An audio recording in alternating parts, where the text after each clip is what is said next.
Throwing middle, caught inside the 5. Jahmyr Gibbs to the end zone. Touchdown, Detroit Lions. 14 yards on the strike. Goff to Gibbs. You can't cover that man one-on-one. You just can't do it. Nice job.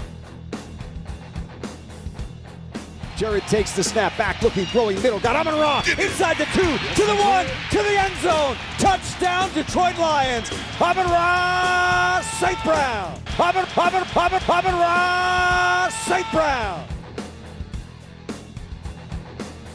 Nice job. Nice job.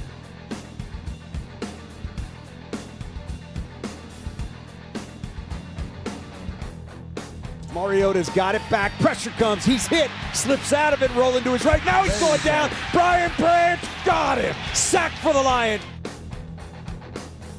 Snap taken by Mariota. Wants to throw it. Gonna get hit. Gonna get sacked. Yes, Take it down. Brian Branch got him second time today. Nice job.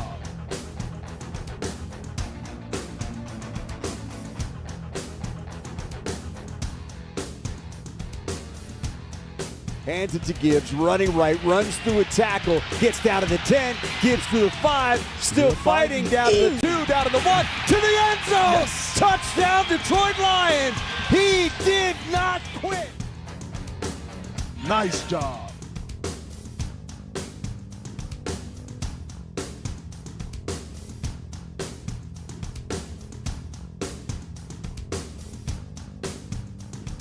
Off to throw again, does, middle, J-Mo angling to the end zone, touchdown Detroit Lions! J-Mo flips into the end zone for 6. Nice job.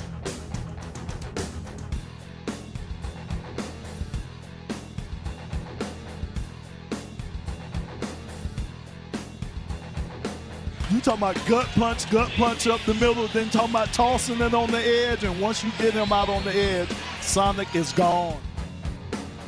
Inside the 20, inside the 10, inside the 5. Touchdown, Detroit Lions, 44 yards. Jahmyr Gibbs putting together a day. Hat trick. Nice job.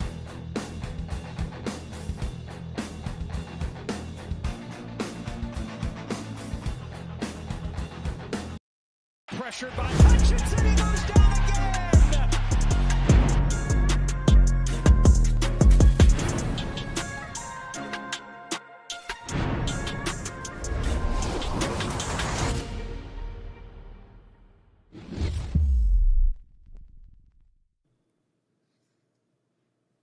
All right, Lions fans, man, it is a great morning to be a Lions fan like it is each and every day. But today it's Freak Out Friday, so welcome into another episode of the Rise and Grind Morning Show each and every weekday, Monday through Friday from 8 to 10 a.m., or at least we try to hit the 8 a.m. hour. I'm one of your hosts, Will Rock. We'll be joined by Eric Rintamaki here in about 10 seconds. If you're on X, you can find me at Will Rock Jr., but you won't see me posting a whole lot because I just haven't been doing it. Big shout out last night to Detroit Football Journal, which is me. I hate to shout out myself and pat myself on the back, but I mean, what a welcome message yesterday to find out that you're making the top 100 as a rising sports writer for Substack. That's pretty cool. I never expected anything like that, and honestly, I got so much more to do and a lot more to learn. Like, I'm not even close to where we want to be, but at least it's moving in the right direction, at least. So if you haven't found it, DetroitFootballJournal.com, subscribe. It's free. Everything is open at least for a week, so you guys can read it when it comes out. After that, it goes to the paywall. But again, it's Freak Out Fridays, man. Are we going to freak out about the game on Sunday night, or are we just going to get it done? It's Detroit Lions time. We're going to get into it. It's Friday morning. Rise and grind. Let's do it. Here we go. Pressured by Hutchinson, he goes down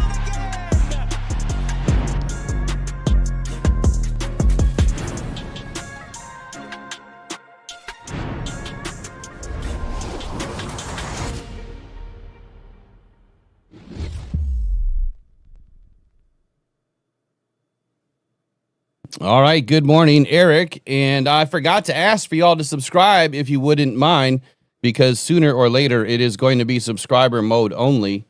so we don't have all these bot issues. Thankfully, we don't have them every morning. But good morning, Eric, man. How you doing this morning? Fantastic. Great day to be alive. Only a couple of days away from Eagles and Lions. Sunday night football, man. Sunday night football. It's gonna be an epic showdown. So I was just telling Eric a minute ago on the back end. I use NFL Pro quite a bit for a lot of stats and analysis, and every week so far this season, they just have not had a whole lot for the Lions in every game. Like if we got 4 or 5 or 6 insights from NFL Pro, that was like a lot. Last year, I mean, they did so much. Every game, we had at least a dozen, it seemed like. So I've been kind of complaining, on the back end here at NFL Pro, like, what's going on? Like, why are you guys not doing any work? You pay, you get us all excited for this new thing. I think it came out 2 seasons ago, or maybe it was only last season. But they are really pumping in a lot of energy into that site, putting out some really great stats and some things that takes me a long time to look up is now done, so we don't really have to dig for it. We just have to trust that the info's right. 48 insights today. 48 is a ton. I've never seen this many ever for a game, which tells me, Eric, this could be the game of the year.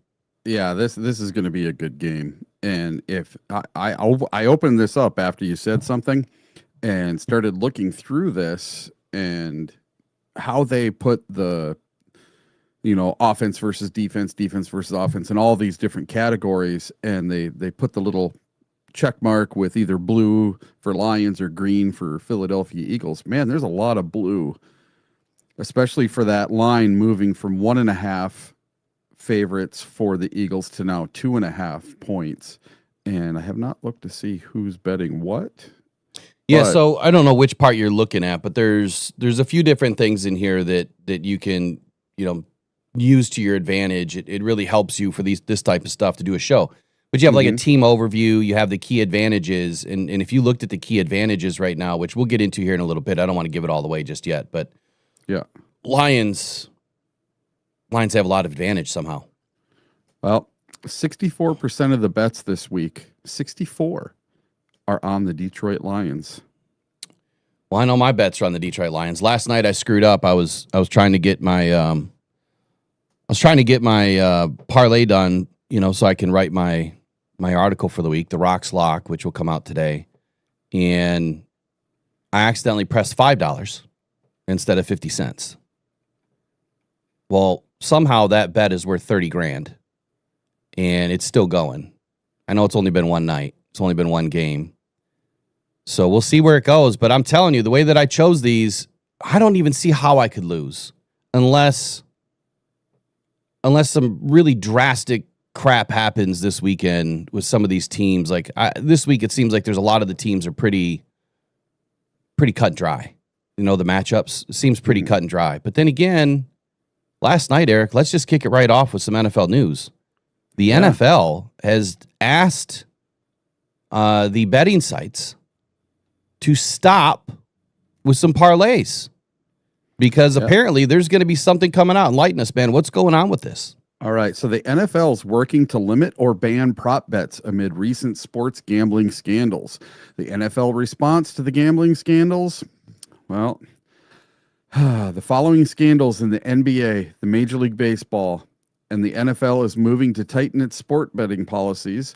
The league issued a memo announcing efforts to work with state lawmakers and betting partners to restrict or ban certain types of prop bets. Okay, these concerns about these prop bets. The NFL highlighted risks such as damage to fan trust, league reputation, and safety of players, staff, and officials. The types of wagers that they are targeting for prohibition. Inherently objectionable bets. Wagers considered derogatory or against public policy, i.e. betting on players' injuries, fan safety, or misconduct. So that'd be like someone running on the field. That's an actual bet? Yes, because there has been a bet of whether there will be a streaker during the Super Bowl like every single year. And that's not something that the that is controlled by the NFL, basically, right? Well, no, I mean, hold on. So I didn't mean to interrupt, but there was this, I don't even know what it's called, but there's this news site out there that has like that weird stuff. Yeah. Like you can bet on the price of gas or if it's going to be sunny today. I mean, like there's all these weird little, I don't know. I haven't gone down that road. I don't bet a whole lot, but I get it. So they're trying to limit limit the things that could cause injury to somebody. Or what happened a few years ago was a guy took out $1 million bet that there would be a streaker during the Super Bowl. And then he pays somebody $100,000 to do it. They get a $7,000 fine, and he ends up making $900,000. And that's why they want to get rid of that. That's out of the NFL's control. That is not a sporting bet. They want the bets to be done with things that are on the field, right? Mm-hmm. All right. And then next, officiating related bets, wagers tied to referees and officiating decisions, i.e. penalty yards, replay outcomes, and officiating assignments. Okay. I didn't know you could bet on that kind of stuff either. And then single player determinable bets, outcomes controlled entirely by one player in one play, i.e. kicker missing a specific field goal or a QB incompletion on the first pass. And that I knew you could do.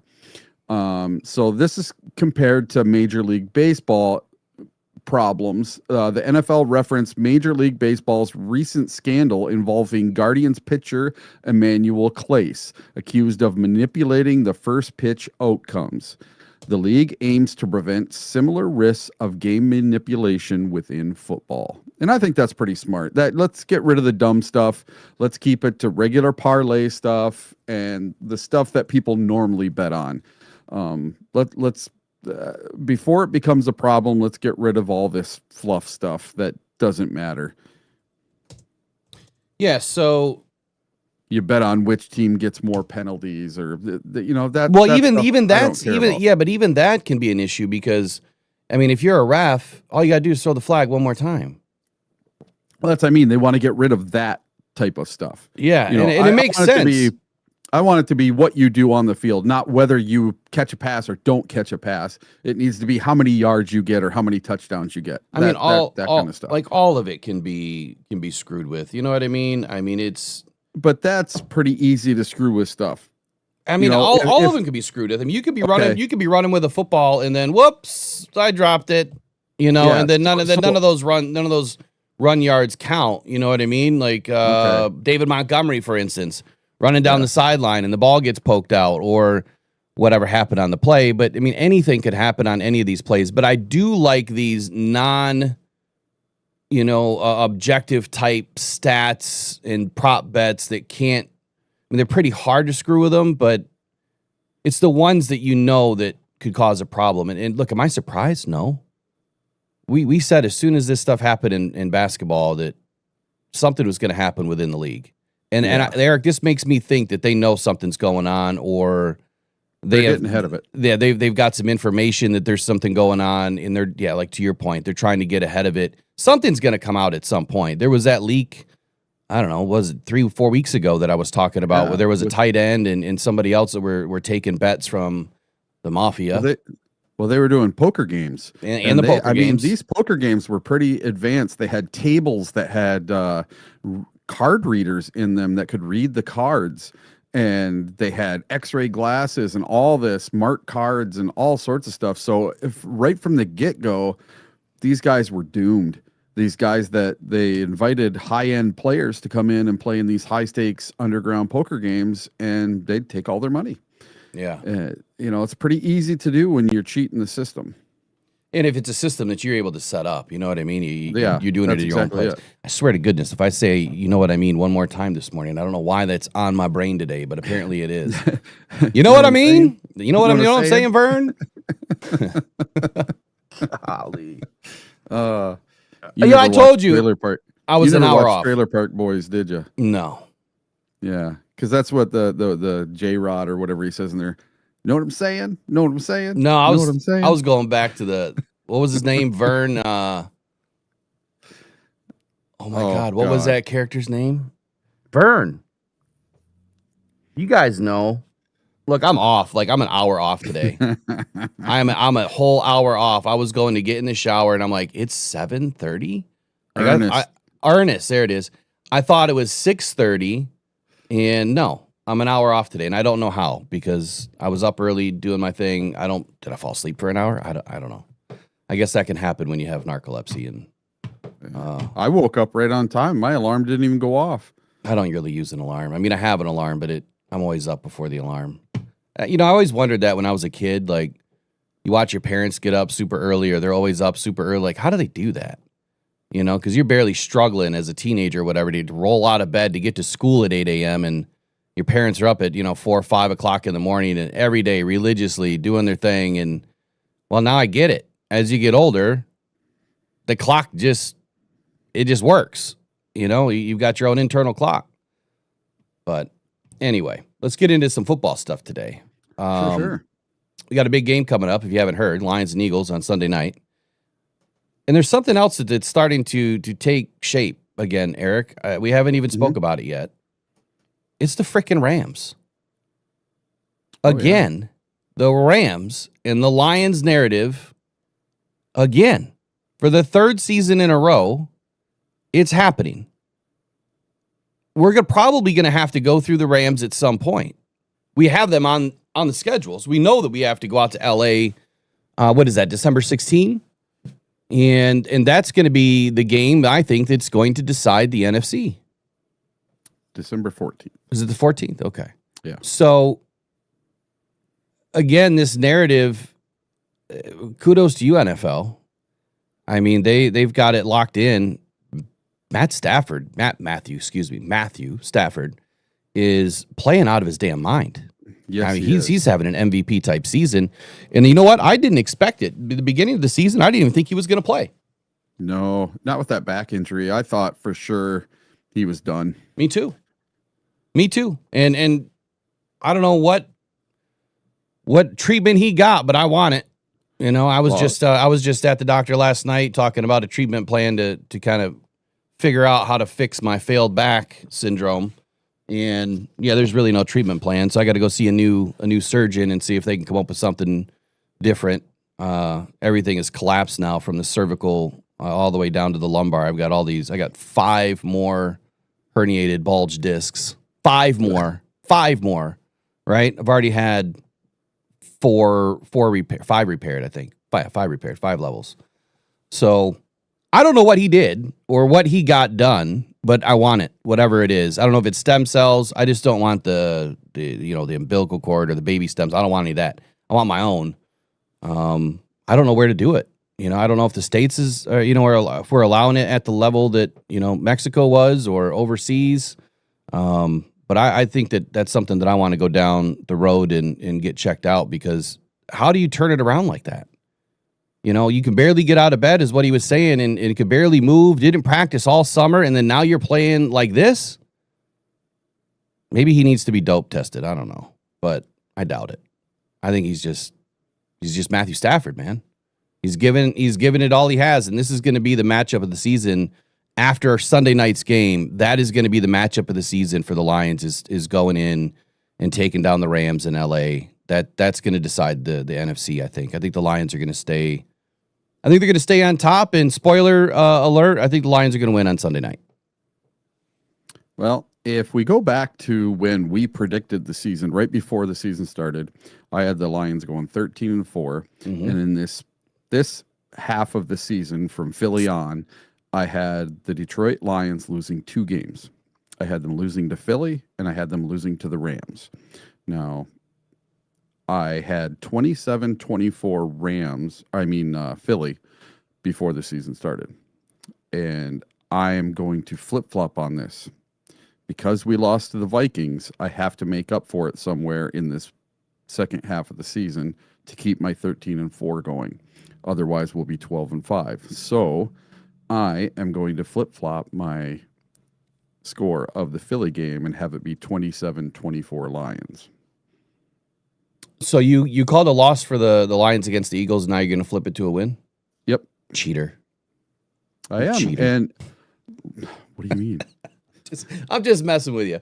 So your overall predictions are going to overall. stay, but your weekly Yes. prediction is obviously a win, and it should be. Yeah. Because I had us as a big win, 35-27 over the Vikings. I did not expect that game.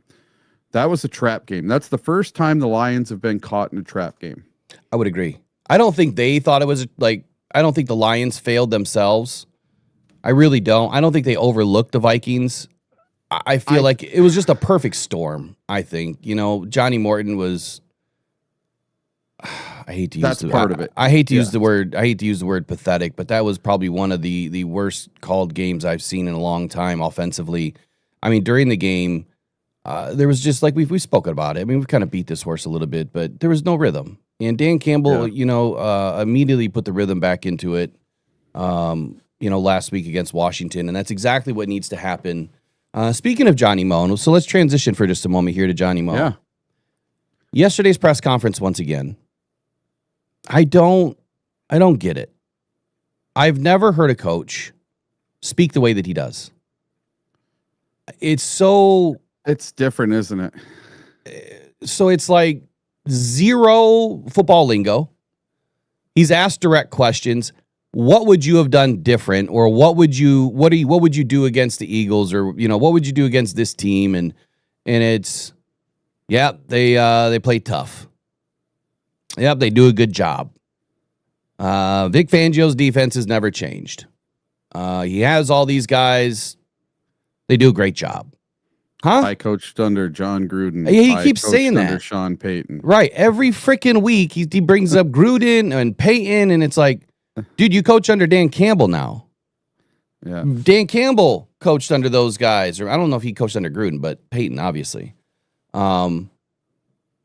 Nobody cares, Johnny Moe. We care what you can do.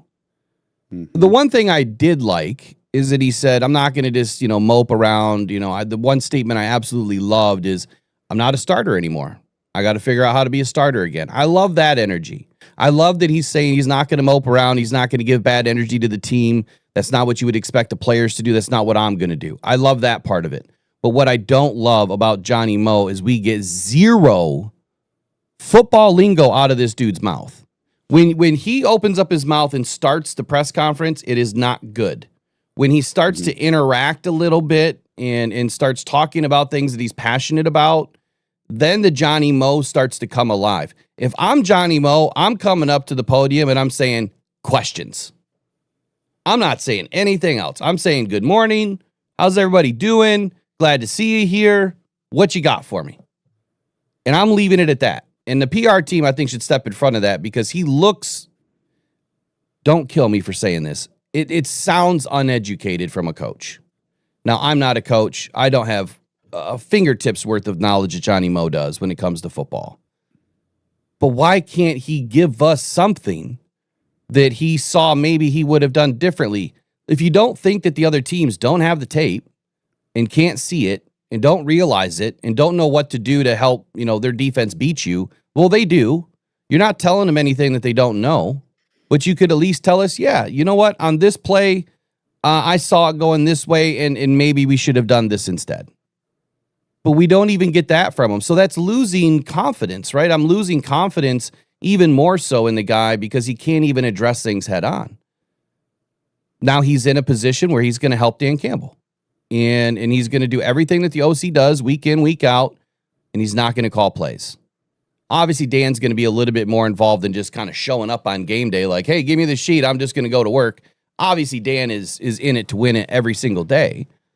But Johnny Moe, man, like that, the thing that, Eric, I don't know if you remember this from yesterday, but here was probably the biggest statement that I took away. And this is going to come back on Dan, because he said, I haven't called plays a whole lot, and neither has Dan Campbell, is what he said. Mm-hmm. Dan, why the hell would you bring somebody in that has not called plays? And I'm going to put it on me too, because I was excited for this dude. When I went and looked at his wiki and I looked at all of his, past jobs and positions and everything that he had within the NFL or NCAA or whatever, he had a ton, like 20 different things. And then it didn't click. Like, my God, dude, he said it. He was fired over 6 times and, half a dozen times or, whatever he said. which happens. Obviously, regime change from team to team, but he said he hasn't called plays a whole lot. Where did Dan think that was going to be a good idea? So that brings me back to my original question a couple weeks ago. Did Dan get screwed, or did he screw himself and not get the guy that he wanted? Because this is not a guy now that when you go back and look at it after everything that's happened and everything that we've learned, this is not a guy I would have brought in to run this complicated of an offense with these types of weapons. Absolutely not. You needed a younger, high energy, new wave guy, not an older dinosaur that has never called plays. I was banking on experience. I was banking on the Gruden, the Peyton, the Dan Campbell worked together in 21. And you know what I'm saying? The relationships that were there.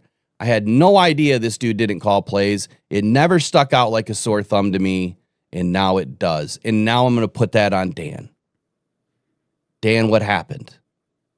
Did you not get the right guys in to interview? Did we get caught with our pants down? Because if you remember, we didn't hear anything about interviews. There was no interviews that we heard of. And all of a sudden, Johnny Moe's named the OC. It's a bit confusing. And I hope now that Dan is interviewing guys, 3, 4, 5 guys a year, hopefully.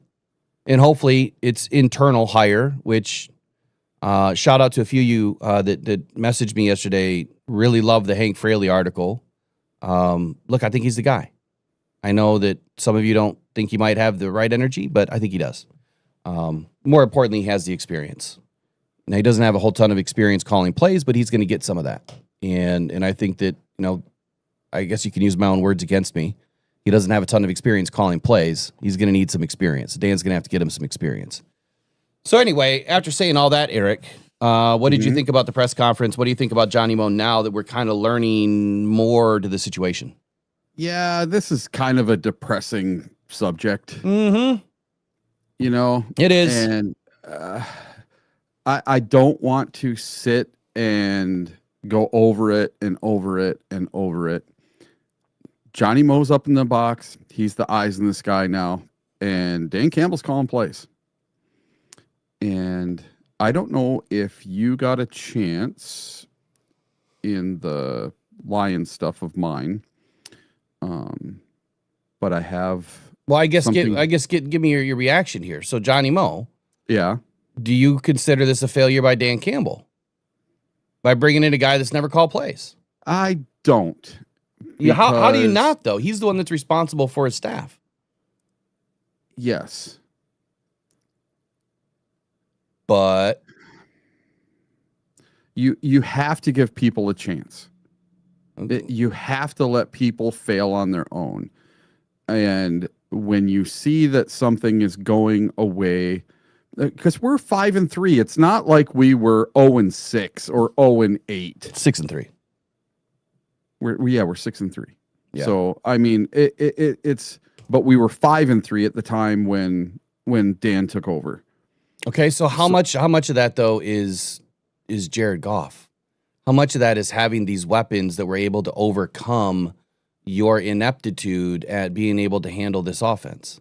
Well, yes, that's what I'm saying. And I think that's the reason why we are where we are right now is because of Jared Goff and Amon-Ra St. Brown. And I think we got damn lucky that we are where we are. This season could have been a total bust. Yes. Had we been where we were 3 years ago and brought in Johnny Moe, we're not having the same conversation right now. We're not winning playoff games. We're not even probably sniffing the playoffs if Johnny Moe is inserted versus Ben Johnson. Yeah, but Dan Campbell, he had the wherewithal to see that this just was not working right when no one else did, and he took it over, and no one knew about it. No one. There was no rumors going around. There was nothing in the press. There was nothing anywhere. All of a sudden, Dan's calling plays. Yeah, so they've done a great job of bottling things up inside Detroit. They've done a great job. I mean, you don't hear even this week with all of the guys coming back. Like I had the rumor the other day that it was Davenport next week, right? Or this next week. But then everybody comes back this week. So the rumor was correct. It was going to be very quickly, but it was a lot quicker than we expected.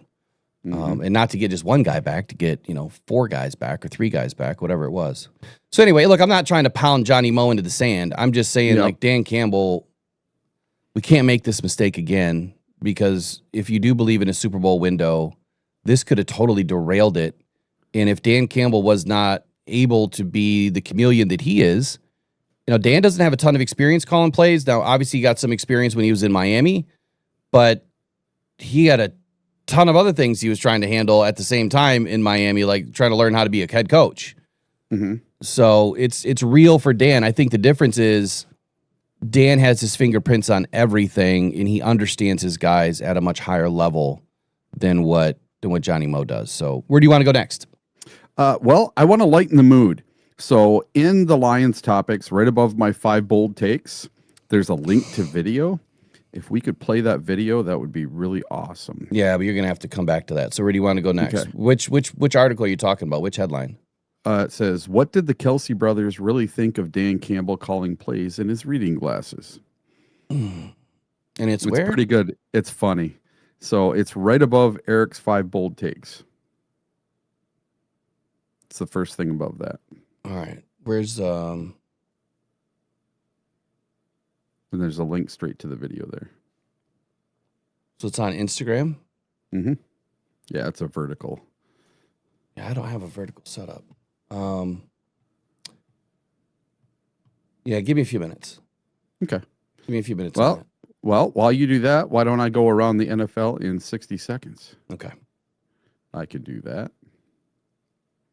Go for it. Yep. Just getting to it.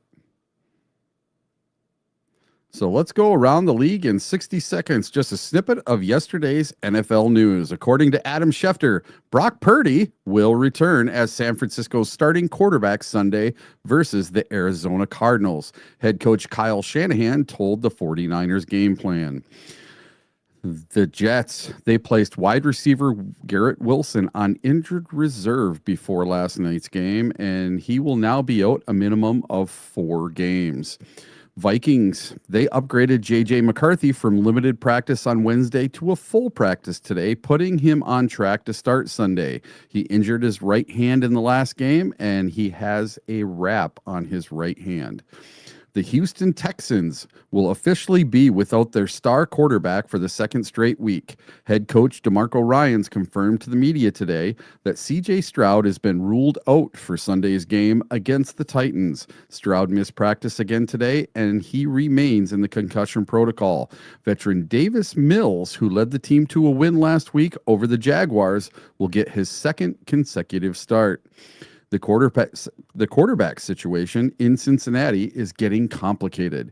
In a positive step, franchise quarterback Joe Burrow, with a toe injury, returned to practice this week. However, veteran Joe Flacco, who has been starting, was limited in today's practice with a right shoulder sprain he's been playing through. With Joe Burrow not quite ready for game action, the 3-6 Bengals may be forced to start third-string quarterback Jake Browning once again if Flacco can't go against the Steelers. And then the future of a franchise icon is in doubt. An NFL insider reported today that the Tampa Bay Buccaneers are uncertain about the future of Mike Evans. The 32-year-old receiver is in the final year of his contract and has missed 6 games this season, most recently with a broken collarbone. The report indicated that due to his age and significant injuries, retirement is not off the table for the 6-time Pro Bowler. And that is around the league in 60 seconds. Pressured by Hutchinson, he goes down again.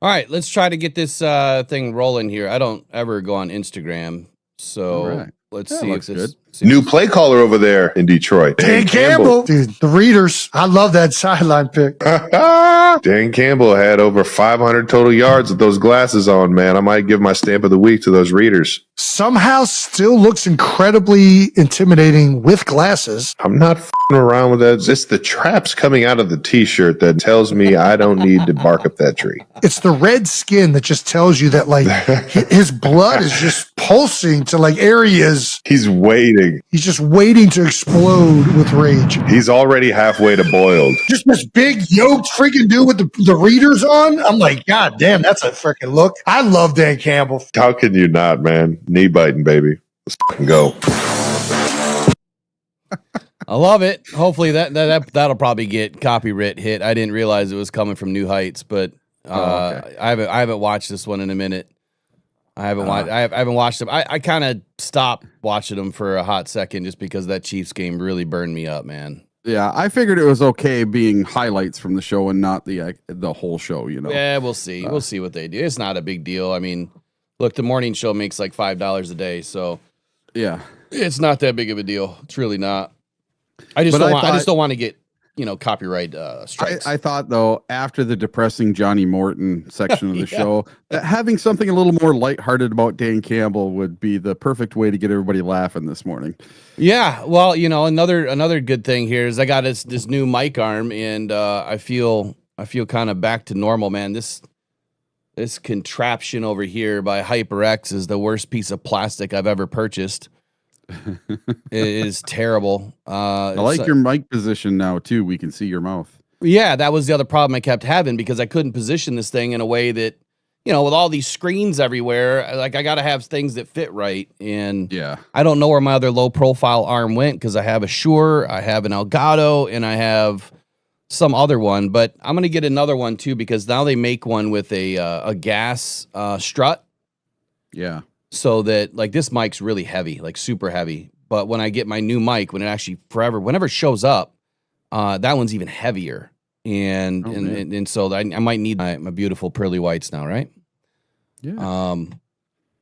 Okay, we got a big day ahead of us with a lot of Lions Eagles talk. What's going to happen? What's not going to happen? Honestly, we don't know, right? We really don't know what's going to happen in this game. I have a good idea. I'll run through the injury report again real quick. So last night, not much changed. Terry and Arnold did not practice. Kirby Joseph did not practice. Sam LaPorta did not practice. And Pat O'Connor did not practice. You've got a collective of concussions, knees, backs, toes, ankles. You get it. You get the picture, right? But everybody else is in and expected to play with one caveat. Mm-hmm. Davenport might be playing this weekend. Damn. He might be up. If you didn't catch what he was saying yesterday, again, I'm trying to pull deep here. They asked him, when do you think realistically that you could be in? When do you think you're going to be ready to go? He said, today. And I said, no, like when are you expected to get into the game or, get some game action? He's like, right now. They asked him a third time. He's like, today. Yeah. So DJ Reed was the same. Yeah, and that one's obviously going to be left up to DC because that's the one that they definitely don't have the depth at.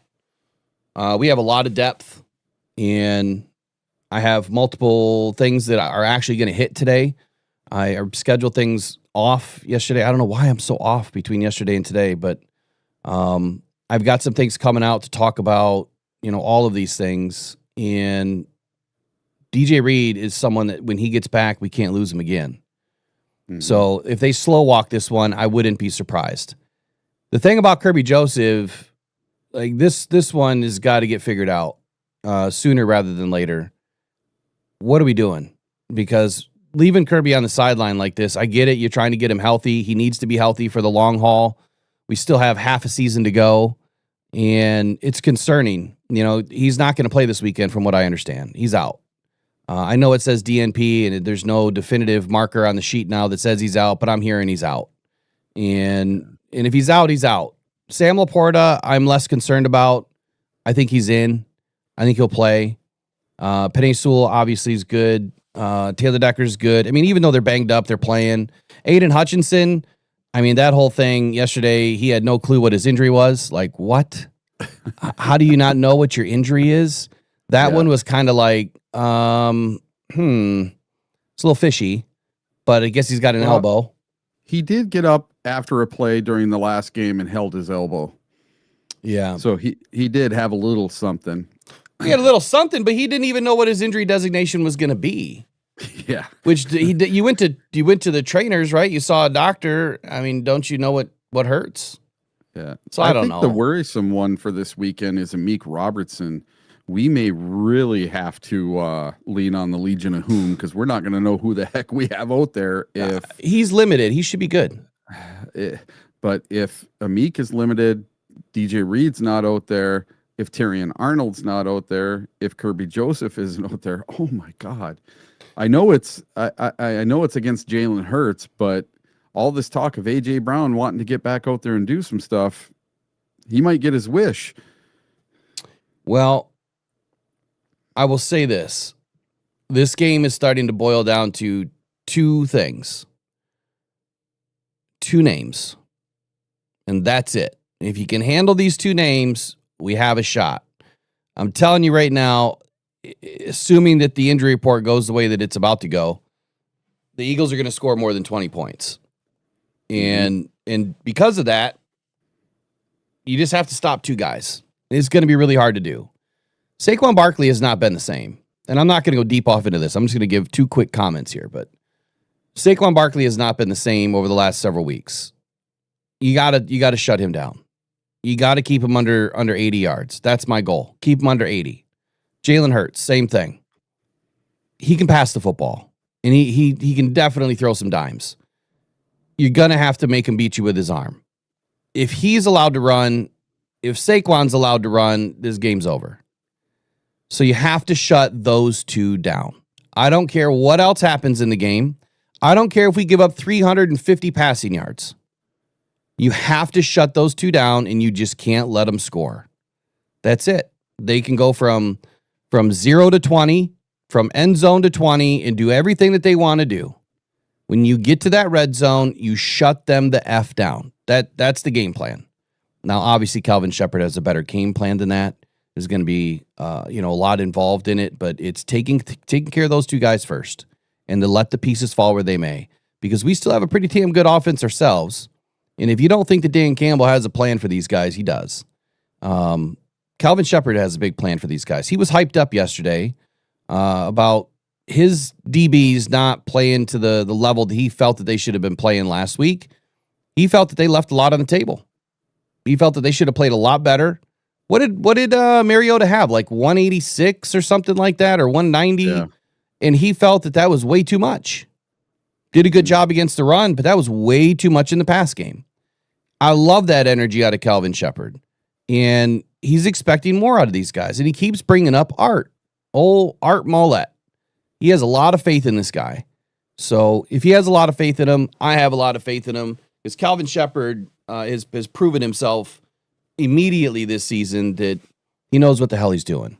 And we have had such a different game plan this year defensively. I'm loving it. Being in a top 7 defense right now is exactly where we need to be. And we just need to keep getting healthy. And I think that is probably one of the things that excites me the most about the balance of this season. Eric, I don't know about you, but dude, we just got Davenport, Paschal, and Ahmed Hassanin back. Last year, we were losing guys. Yeah. This year, we're bringing guys back that are healthy, fresh legs. Our depth is amazing. So let me pull up an article that I started to write. I don't even know if I finished it. Pull this puppy up here. And I think that a lot of these games we've had already against these mobile quarterbacks, like last week with Mariota and with Caleb Williams and all these other guys, we have ran a spy. Whether you think we have or we haven't, we have been running a spy on these guys all year long, and the Lions are getting pretty darn good at it. So they're very practiced at it. They're very disguised with it. Yeah. They're not letting you know who the spy is going to be, whether it's going to be Alex Anzalone, if it's going to be Brian Branch, if it's going to be Jack Campbell. They don't let you know who it is before the snap. So you have no clue who the guy is that's going to be following your quarterback around. So Hurts is going to have a tough time with that. And I say, what is Hurts average per game? It can't even be 200 yards a game. What do you mean? His average for what? For passing yards. His passing yards this year are way down. I don't know what just happened here. Hold on. And so if we can just limit him so he's not running around, and Saquon Barkley. I really do believe that the Lions have more than a sporting chance this weekend. A sporting chance. You went over all the injuries for the Lions. Yep. The Philadelphia Eagles, they're looking pretty darn healthy. So everyone that was on their list to start the week, which is about a third of the list that we have, everyone except for one player yesterday was a full practice participant, and that was Cam Jurgens, their center. He was a limited participation with a knee. He's the only one out of all of them. Even Lane Johnson, the guy that left the game last week against the Packers, he was limited Wednesday and a full participant yesterday. So they're healthy. They're coming in fully healthy for this game. I mean, as healthy as they can be. I'd have to go back and look at which players they've already lost for the season. Yeah. That I don't know that I prepared that for today, but it'll be in the keys to the game. I'm trying to get to your question point on pass yards per game. I almost got it. Oh, okay. It's just going to be by team. I don't have it by Hurts, but he's been the only quarterback for the Eagles this year. He's the only quarterback for the Eagles. He's at 191.7 for 2025.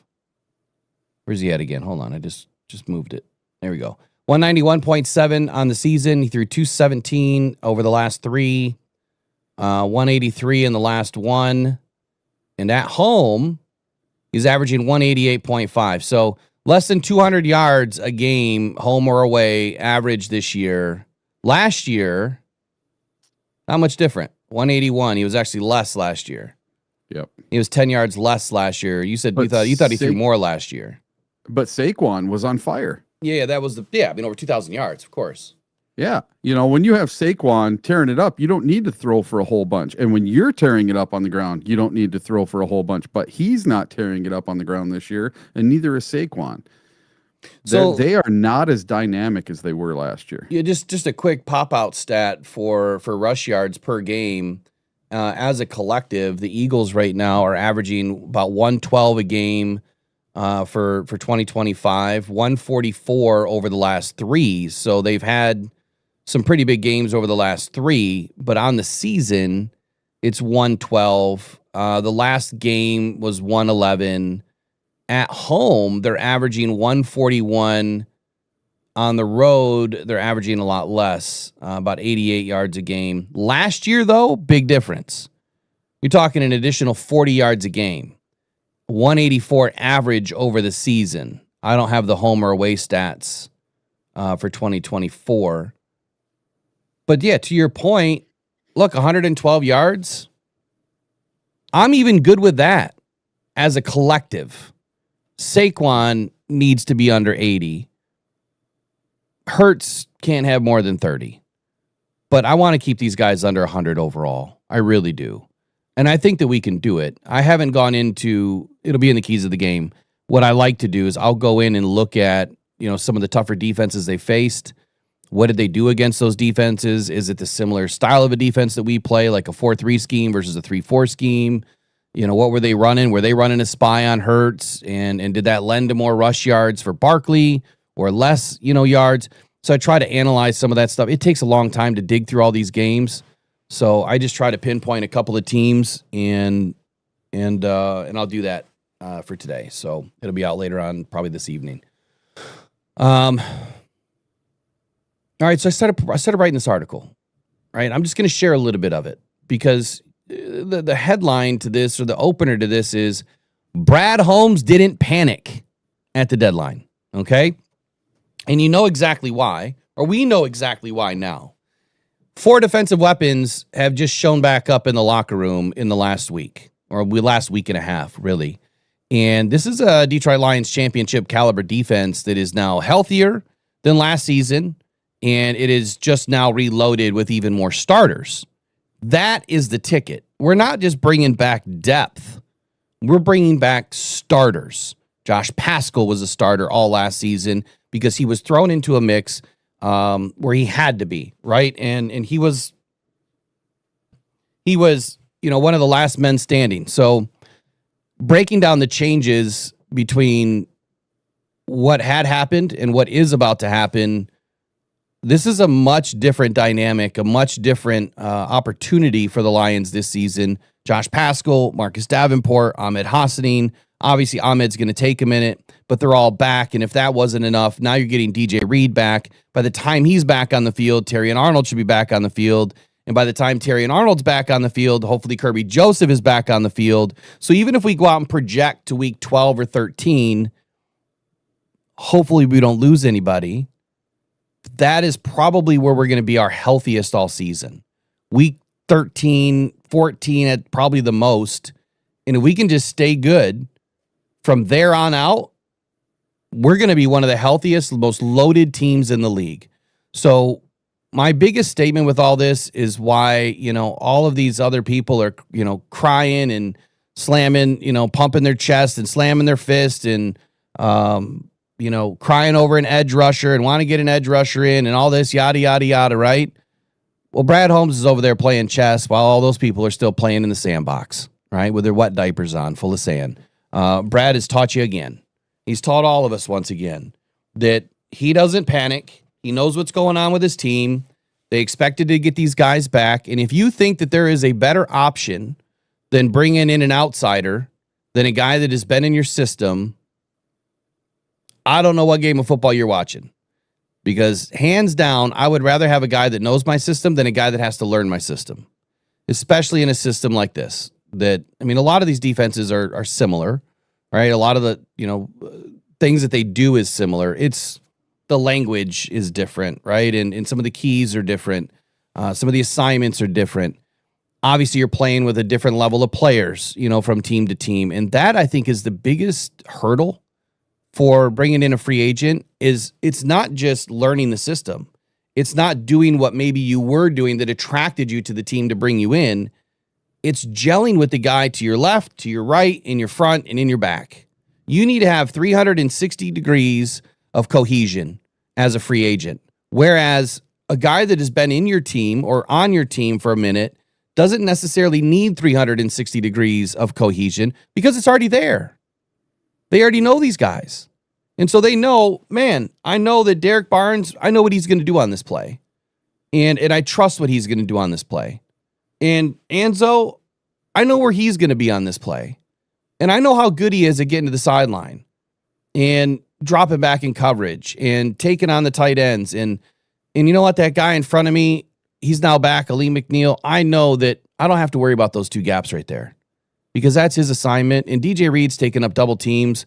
So I don't even have to worry about those two gaps over there either. So me as Jack, I know what I'm supposed to do. And I know where I need to be.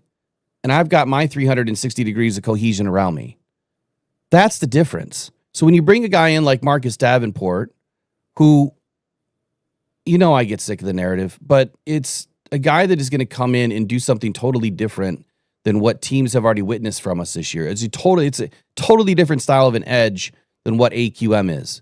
And so now we really have that fastball and change up style of mentality. And that's another funny point that I want to bring up. I don't know what it is lately, but Calvin Shepard just said the same exact thing that I said the day before in his press conference. Dan Campbell said the same exact thing that I said the day before.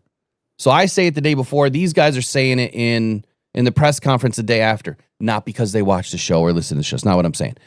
It's because we have the same idea, right? I can see what they're trying to do a little bit. And I think it lends to the credibility of understanding what they're trying to accomplish a little bit more. And if we can understand it and it makes sense to us, that's why Brad Holmes didn't need to panic, because they knew that these guys coming back was going to help elevate this team to the next level. Imagine if we had it from day one. I'm almost kind of excited, more excited that maybe we didn't have these guys all season and they're going to come in now and just, they're going to wreck everybody once they get, rocking and rolling. It won't be long. Josh Paschal. Mm-hmm. May not be playing on defensive end. Might be inside. Nope. Linebacker. Yep. He might be installed as the fourth linebacker on some plays. I have this I don't want to say sneaking suspicion, but I have a person that kind of communicated. You know how we thought that maybe Pascal was looking a little thin when we watched that video? Yeah. Why do you think he would have thinned down? To lose a little bit of weight, get a little bit faster. There could be a change in what he's doing. And then and I'm saying that because Calvin Shepard said yesterday, you're just going to have to wait and see where I put Pascal when he gets back. But he's not going to tell us. So that could be interesting. And the reason why that's interesting to me is because he, at UK, he was, primarily a defensive end, but more like he played off-ball linebacker too. And he might be back in that style of a situation. But I'm not saying this is for certain. But just based on what I see and what I'm hearing and what Calvin is kind of putting out there, I wouldn't be surprised. I wouldn't be surprised one bit if we go into a 3-4. That is something that I've wanted to see us do and integrate into this defense because our linebackers are that good this year. How did we go from, remember when Tony was bitching about our linebackers, right? And we kept saying he was going to be. You guys thought it was doom and gloom with the linebackers. I didn't know. I didn't. They ended up. You agreed with them on some stuff, but no. I've always said our linebackers were good. If you go back and listen to my unbiased reviews, I was getting jumped on. Not by me. That I thought our linebackers were a strength. No, our linebackers were weak. All right, they did make a lot of mistakes, but what I always said, what I always stood by, was they just need time. I said Jack was going to be one of the best linebackers in the league. The minute he came to this team, just give him a little bit of time. That's where we are right now. Thank God we didn't lose Anzo this year. I mean, he's totally changed my mind on Anzo because I thought he was going to really regress, as he got older. But he's doing fine, man. Anzo's playing great. So the point I'm trying to make here is if we can get into a 3-4 at times, because think about it, you got Big Boy Reader, you've got Ali McNeil back, and Tyleek Williams at 330 pounds. He's essentially a nose tackle playing 3-tech. He can play all over the line. You put those three in the middle. DJ Reader flanked by Tyleek and Ali McNeil. So you have speed, strength, size, and then you get Pascal, Aiden, Barnes, and Jack all in the middle. And then you still got Branch floating around. I just got a message. I think that defense is gonna be insane to watch if they actually pull it off. And it's just in sub packages, right? It's just doing things, at a certain time, of the game. But I see this defense kind of exploring some of this stuff because he loves, he's a linebacker. I mean, Calvin Shepard wants to make sure these linebackers are front and center. And I think that he's going to end up transition. So anyway, the article that I was writing was just kind of talking about how, and it'll come out today, but it was just kind of talking about how, Brad didn't panic. He didn't need to panic. We're getting healthy at the right time. This defense is playing so well. And the fact that we are able to, have the Legion of Whom come in and do what they're doing, it's just making us better. It's making our depth better. Look, guys are going to start getting poached off our practice squad. So it is what it is. But I'm excited about where the defense is going. I'm a little bit less concerned about it this weekend. Let's do a quick transition. When we get back, whatever topic you have next, we'll jump in.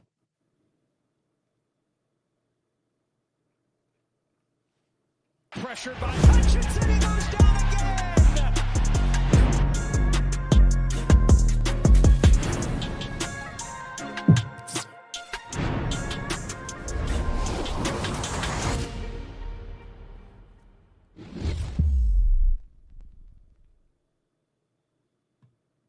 All right, go for it. What do you want to do? All right. A topic of discussion amongst Lions fans every year is who is going to perform at the Thanksgiving Day game every year. And sometimes it's somebody really horrible most of the time. And every once in a while you get somebody good. Last year, Shabuzi, everybody loved him.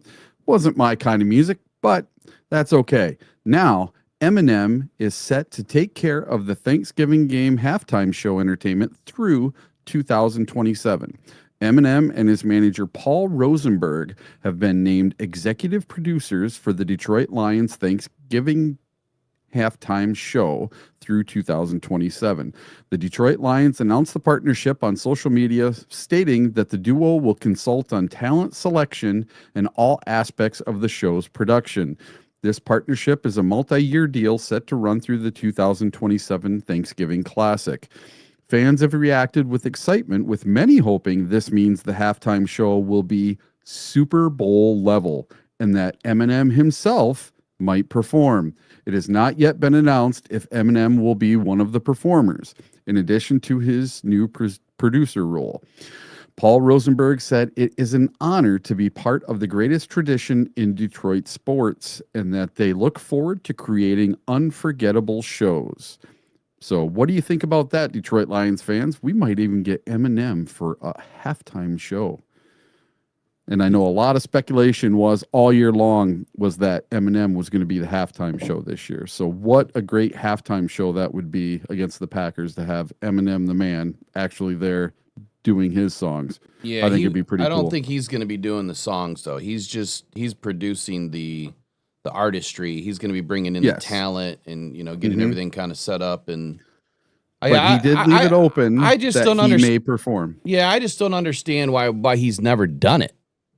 Exactly. I'm sure he's extremely expensive. I'm sure that's part of it.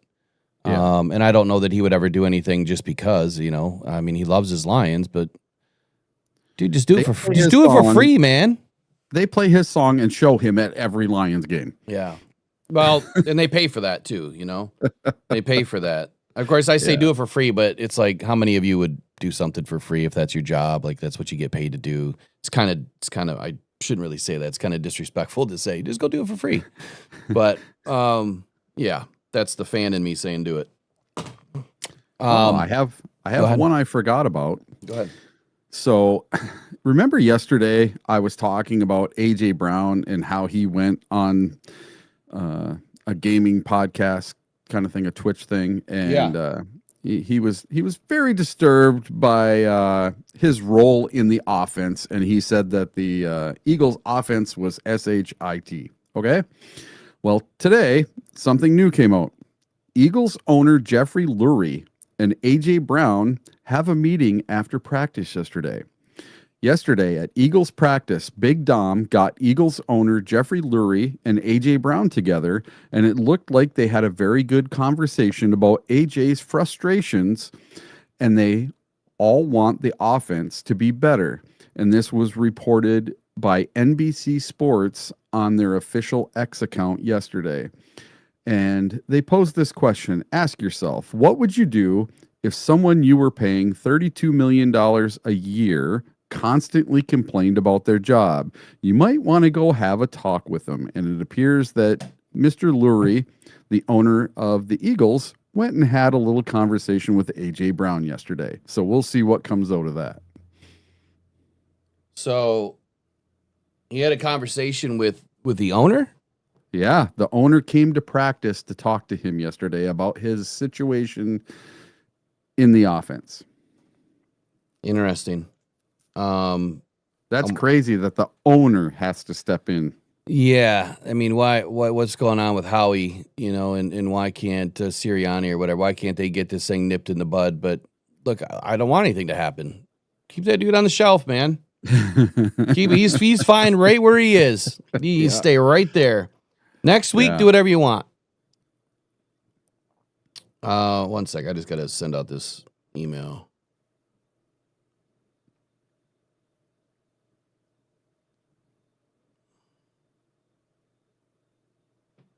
All right. Let's get into some insights of the game. Sure. And I got to close a couple of things here, but let's get into some of these insights of the game and kind of talk about. We'll get into bold takes today at the end of the day. Mm-hmm. Sam LaPorta, obviously, I want to see the guy play. My question for everybody today is do you guys believe that Sam LaPorta is kind of just in a slump, or is he just kind of banging through some nagging injuries, or has it just been a scheme issue, with Johnny Mo throughout the season? Because the last couple of games, Sam LaPorta's played pretty well. And the first, 6 games of the season or so, Sam LaPorta was kind of missing in action. So was this just a scheme thing, you think, through the first 75% of games that we played? Is he good moving forward? Where do you see Sam LaPorta, I guess, ending at the end of the year? Is he going to crack 1,000? Is he going to crack 800? Is he going to crack 700? Where is he going to be? How's he going to help this team win? My answer is this. This was one of the mailbag questions I never got to. It's been hanging out on the sheet now for like 3-4 days. My answer was this. Dan Campbell is not going to let Sam LaPorta go to waste. He absolutely won't. The games that I expected him to have big games, he had big games. It's all about the scheme to me. And defensively, when you leave things open and you can attack it and you have an offensive coordinator that is willing to attack it, he's going to have big games. I'm not so sure that he's going to have a big game this Sunday night. You'll see what I say in the keys, but Sam LaPorta is going to be fine. And I get it. We got, I don't know, probably too much Sam LaPorta in his rookie year. When you have a great season like that, then you always expect that player to do that. At least that seems to be what fans believe is supposed to happen. Well, you did this as a rookie. Why would you be any worse off, as your second year, your third year, your fourth year, or your fourth year? It doesn't work like that. Each season, each defense is different. And he's going to be utilized in ways to help the other guys on the offense get open, blocking downfield or creating creating lanes for Jameson Williams or, Amon-Ra St. Brown to get open. And that's what he's been doing a great job at. So I am less concerned and worried about Sam LaPorta. I'm more concerned about his health and just making sure that he can go the rest of the season. So we'll see what happens there, but I'm not thinking he's in a slump. I think it's been scheme, and he was just underutilized. Any quick hitters or anything you wanted to add to the Sam LaPorta question? Listen, just because a guy's not putting up insane, incredible stats like he did his rookie season, well, maybe we had to lean on him more then. That was an incredible rookie season, and to replicate that year after year after year, I just don't think that is plausible. Sam, I don't think last year was fully healthy, for one. And this year, I think he's healthier. I think he's having just a fine season this year. Does he need to put up 1,000 yards and 10 touchdowns? No, to be successful this year. Just has to help us win. And I think that's what he's been doing the last 4 or 5 games. The last 4 or 5 games, he's been really, really good. And gets open and gets those, what was it, 4th and 4, and he goes for 40 yards and a touchdown. Mm-hmm. Yeah, he's had some pretty good moments against Tampa Bay. That or was that the Vikings? I think that was the Vikings game. Yeah, it was the Vikings game. And I didn't see that coming, and that was amazing. Run after the catch, and I think he still got it. And I think fans are going to see a much different Sam LaPorta now that Dan Campbell is calling the plays. I think so too. I think that's it. I mean, I think that's the whole thing. Now, obviously, Johnny Mo had him involved in a couple of games, before the playbook was ripped away from him. But we'll see more of that. To your point too, we'll see more of that. All right, let's get into the blueprint, man. If you want to call it a blueprint, or if you just want to call it some of the keys for this week's game. The injury report we've kind of already gone over. I think that this week's offense for the Detroit Lions has to be about efficiency. This Lions offense looked very efficient with Dan Campbell. That has to continue this week. So my offensive overview, again, a lot of this will be rewritten. It's part of my article, is the Lions offense has evolved into one of the most sophisticated units utilizing motion at the snap, 57.4% of plays in week 10. It was the highest rate this season. So we've heard the question early in the season, I don't think you guys are using any pre-snap motion. You remember that? The Lions utilize a lot of pre-snap motion. And Dan Campbell made sure to emphasize that against Washington. So this motion-heavy approach, it creates some defensive confusion. in favorable matchups. And that's where you're going to find the Sam LaPorta starting to get open a little bit more, up on those seam routes or vertical routes even. We need to get more vertical, and that's coming. I mean, I think that's been on display in the last couple of games. Obviously, with Jameson Williams and his threat ability, that is something that Dan Campbell has to figure out how to use, right? And Johnny Moe just didn't do it. It's coming. It's all coming. Like what I like about this situation that we're in, it's almost like a gift and a curse at the same time. And what I mean by that is we dropped 3 games we probably shouldn't have dropped. I mean, Eric, you know as well as I do, those games were all winnable. Mm-hmm. And had we just had a little bit of a different eyes and ears on the playbook, we probably are undefeated right now. And so this is a gift and a curse to where we didn't play our best ball. We lose 3 games. That's the curse.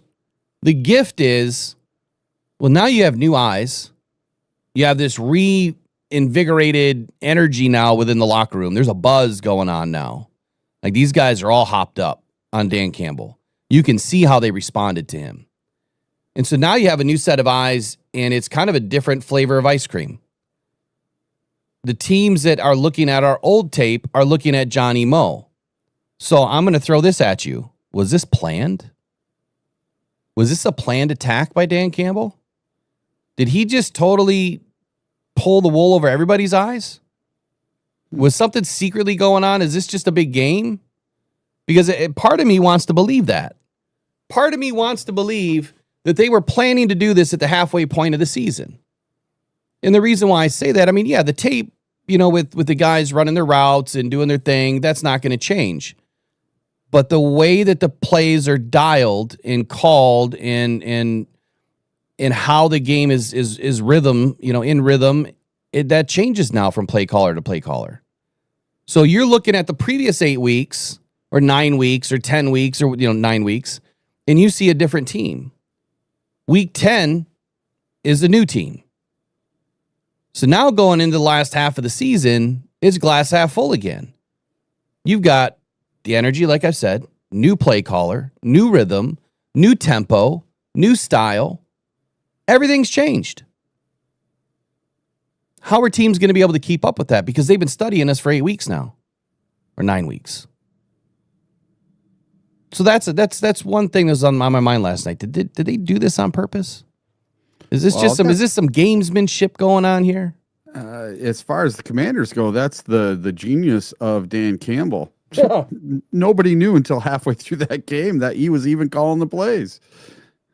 It makes me want to go watch all of the games and just stare at the sidelines a little bit more, because maybe he was calling in some plays from time to time.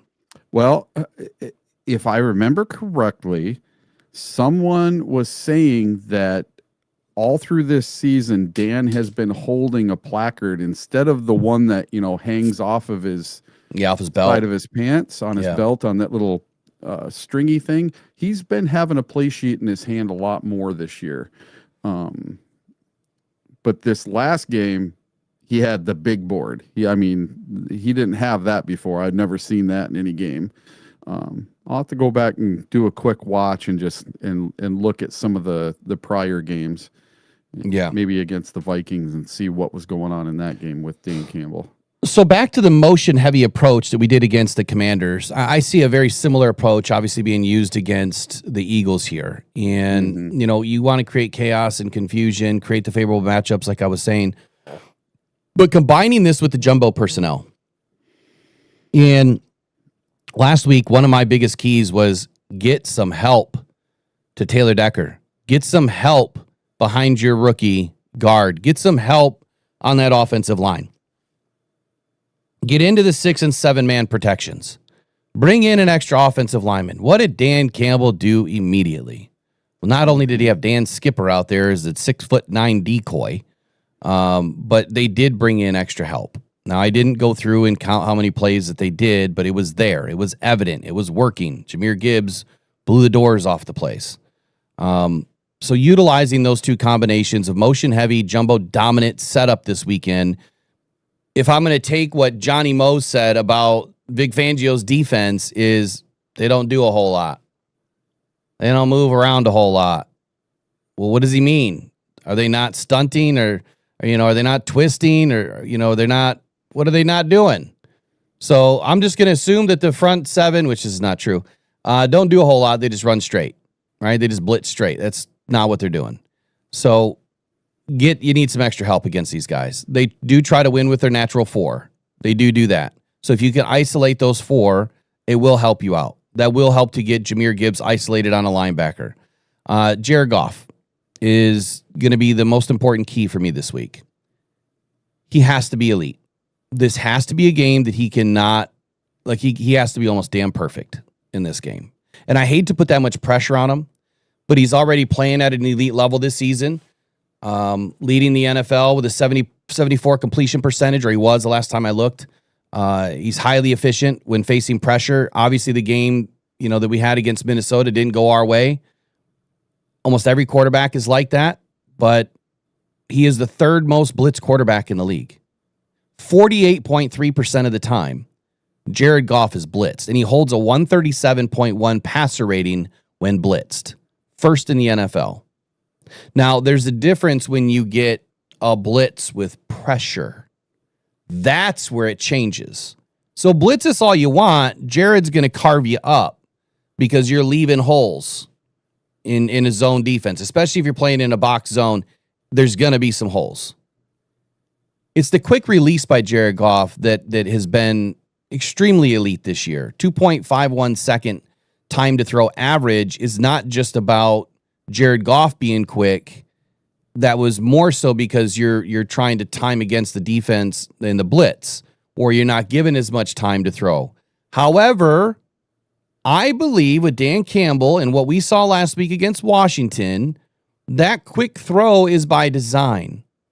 We're not being reactionary, right? With Dan Campbell calling the plays, we are trying to stay ahead of it.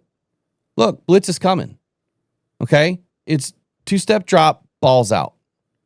That's what Jared Goff needs to be this week. He has to. Mahogany's out, right? You've got a Coyote in there now. Decker's banged up. Sewell's got a bum ankle or whatever he's got going on. And Tate Ratledge is still a rookie. And he's going to be going up against guys like Jalen Carter. Man, ball's got to be out. 2.5 seconds, it has to be out. So what does that mean for J-Mo? What does that mean for Sam LaPorta? What does that mean for Gibbs? What does that mean for Amon-Ra St. Brown? You're going to see a little bit of shorter routes. But even if it is that 7 to 9 yard game plan, that's fine. Get the yak yards. Doesn't mean we can't get the ball downfield, but that's where you bring in that 7-man protection, and then you're going to have 3 weapons to choose from instead of 5. Lions will be able to do it.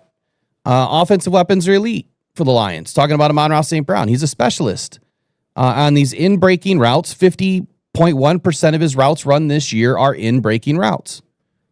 He generates significant yards after the catch, 56.8% yak rate, and accounts for a league-high red zone target share of 40.5%. That is a huge number. League-high red zone target rate of 40.5%. So, Eric, if you are a defensive coordinator, can you guys hear my dog? Can you hear him right now? No. Oh, he's just howling. He's singing. He's hot because he's all alone. He has separation anxiety, and I don't know why she didn't open up the office door, but I should probably let him in. So yeah, he'll just be up there singing. Poor guy. So anyway, where was I? Oh, the 40.5% target share. So if you're a defensive coordinator and you're looking at this, you're going to say, well, okay, we get in the red zone. They're going to Amon-Ra St. Brown. Well, that's what we want you to think.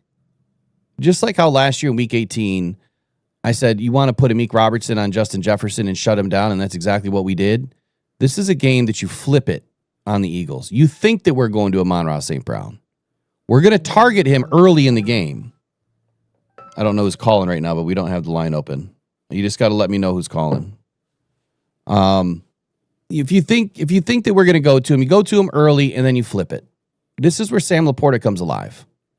This is where Sam LaPorta has a decent game against the Eagles, is when you're in the red zone. You're sending him on those seam routes, and you're also going to get Jameson Williams involved I think a little bit more in the red zone. Jahmyr Gibbs. He has rushed for at least 60 yards in 7 different games in 2025. He averages 10 yards per carry. Second highest rate among running backs, minimum of 20 carries. That's not right. Where is this 10 yards from? Hold on. I think that insight's wrong. It can't be right.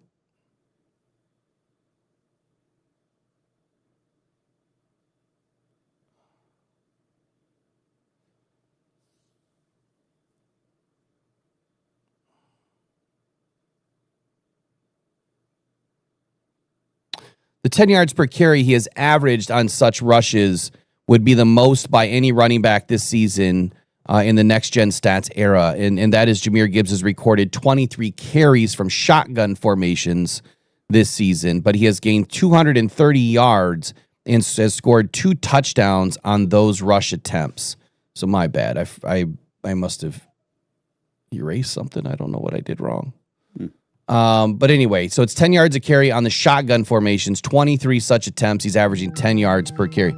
Again, I don't know who's calling, but you gotta let me know in the chat. I don't have the phone lines open if you haven't figured that out. Let me just turn that down. I'm just gonna keep ringing.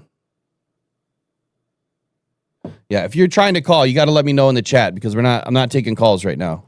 I can after we get through some of this stuff. Jameson Williams, the deep threat, is recorded in NFL records. No, that one's not right either. Hold on. Let me go back to JMO. JMO, there we go. Caught all 4 of his targets for 91 yards on plays featuring play action in Week 10 versus the Commanders. So he's entering last week. Williams had recorded just 4 receptions on 9 targets for 95 yards on play action passes across the Lions' first 8 games this season. Last season, Williams generated the second most receiving yards on play action passes in the entire league, 568 yards, trailing only Ladd McConkey with 596. All of a sudden, right, J-Mo's come alive under Dan Campbell. Where I was going with what I was saying a minute ago, J-Mo has reached 20-plus miles per hour on 9 different routes run this season, the most in the NFL. So if you can get J-Mo out in space and you can get him the ball and allow him to use his speed, he's obviously going to, take it to the house on more options than not, or more opportunities than not. He has also recorded the second most 18-plus mile per hour routes at 49, the second fastest average route speed among any player with at least 100 routes run this season. He's averaging 15.48 miles per hour, and the third fastest top speed reached of any route at 21.62 miles per hour. I think Gibbs is faster. Williams has reached a top speed over 20-plus miles per hour on 12.3% of his touches since entering the NFL in 2022, the highest in the league with a minimum of 50 touches. So again, Johnny Mo failed to use this guy and all of that speed, getting wasted on blocking. You know what I'm saying? It's time for Dan Campbell to open it up, and he did last week. So when you start to combine some of these things, so Kurt, if that was you, yeah, when you see, let me just take a look at the screen, buddy. When you see this call now above our heads, that's when the phone lines are open. But when I'm going through, like a segment and trying to do keys and stuff like that, we try not to take calls because it just kind of interrupts the segment a little bit.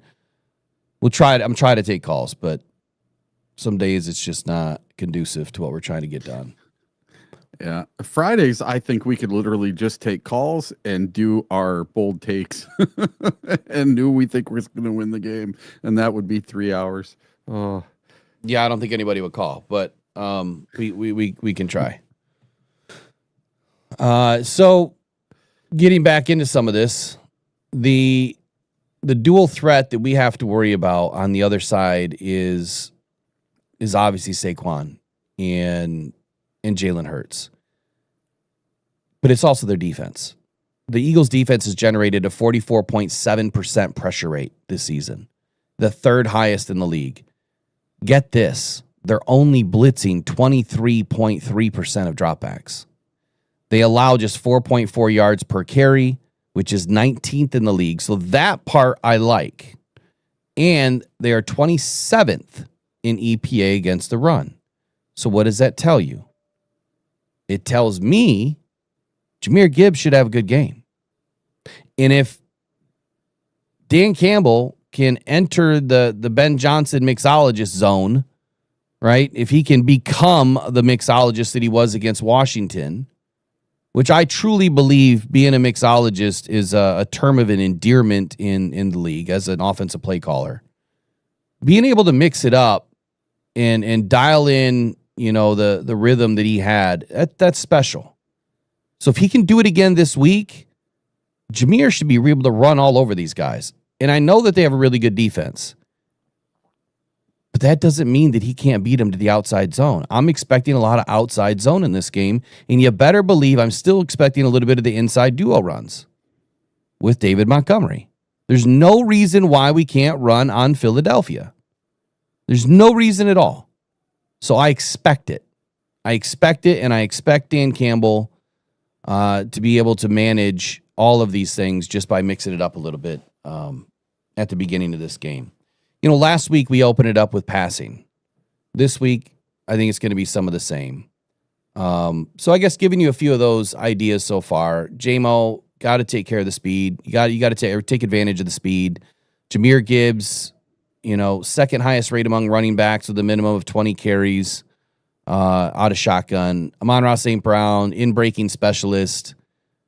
And the fact that their defense is only blitzing 23.3% of dropbacks tells me that Jared Goff should have a little bit more time in the pocket. And if he has time, that is a defense's worst nightmare, is Jared Goff with time. What's even worse is Jared Goff without time. So I like both ends of the spectrum for Jared Goff in this game. I do. He has to be near perfect. And if he is, I think that Jahmyr Gibbs and Sam LaPorta and Jameson Williams are going to be the stars in this game. Not to say that Amon-Ra St. Brown won't be involved. He will be absolutely involved 100,000%. But I think that the primary scoring is not going to come from him. I think it's going to come from the other guys. So take that away for a minute. And then after Eric says what he's going to say, we'll take a call. I'm going to grab my pup. Yeah. So listen, the Detroit Lions love play action. And now that Dan is calling the games once again, the Lions are getting back to the play action. And let me see here. Where is it at? Oh, man, I lost what I was looking for. No. All right, go back to the top. Good boy. Go lay in your bed. But this says the Eagles' defense has struggled against play action this season, allowing 10 yards per attempt, the fifth most in the NFL. Opposing quarterbacks have also averaged 9.7 air yards per attempt on play action against the Eagles. That plays right into Dan Campbell and Jared Goff's hands. That plays into J-Mo. What stat did you give Gibbs, out? Everybody. That the Eagles defense has struggled against play action this season. Yes. They've allowed 10 yards per attempt. So right now, that is my biggest key to the game right now is play action, motion. Let's get these guys running around in breaking routes. That's where Jared Goff is shining this year. Let's in break with J-Mo at 7-8 yards, just like I said the last game, and let's have a game. Get Gibbs the ball in space, get J-Mo the ball in space, and let them do what they do. That's going to be how we defeat the Eagles, is play action and setting it all up with the run, I believe. So kind of the same thing as what I'm seeing here. On the other side of this, though, one of the guys that we do need to worry about is Jordan Davis. Yes. He's averaging a get-off time of 1.11 seconds right now, the second fastest mark of his 4-year career. And it's 0.08 seconds faster than last season, which was 1.19 seconds.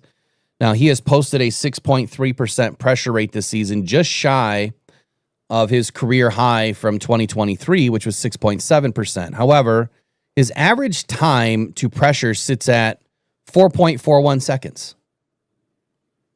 Not only the longest mark of his career, by 1.38 seconds, but also the longest among 57 defensive tackles with at least 10 pressures this season. So the notable section to this is Davis has yet to generate a single quick pressure in 2025.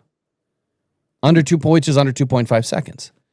It doesn't mean we don't have to worry about the guy. We do need to worry about the guy. And the reason why is that get off at 1.11 seconds. That's damn quick.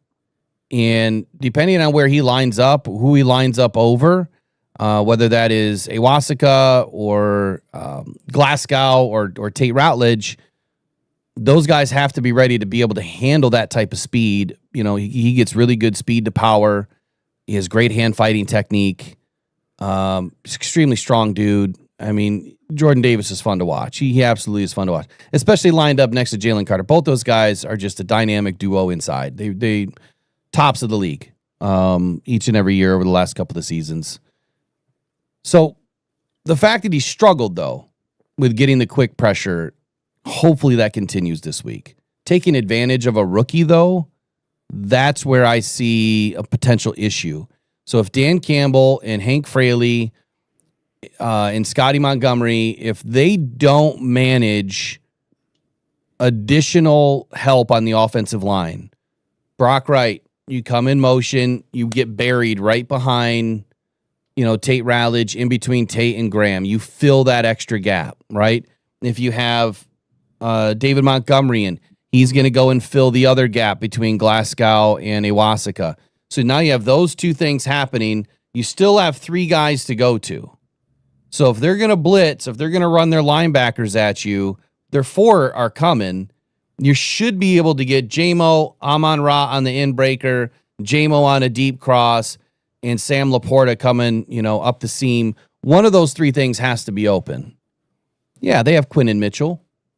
And Quinnen Mitchell this season, after playing just one snap at left corner all of last season, has moved from side to side much more this season, playing 276 snaps at the left corner spot and 223 snaps at the right corner spot. So he's almost 50-50, right? Playing both sides, which means he can travel whoever he's going to pick up. I assume that he's going to be on Jamo, honestly. But Mitchell has allowed just 5.6 yards per target this season, which is 0.6 fewer than last season and the 10th fewest among cornerbacks with at least 25 targets.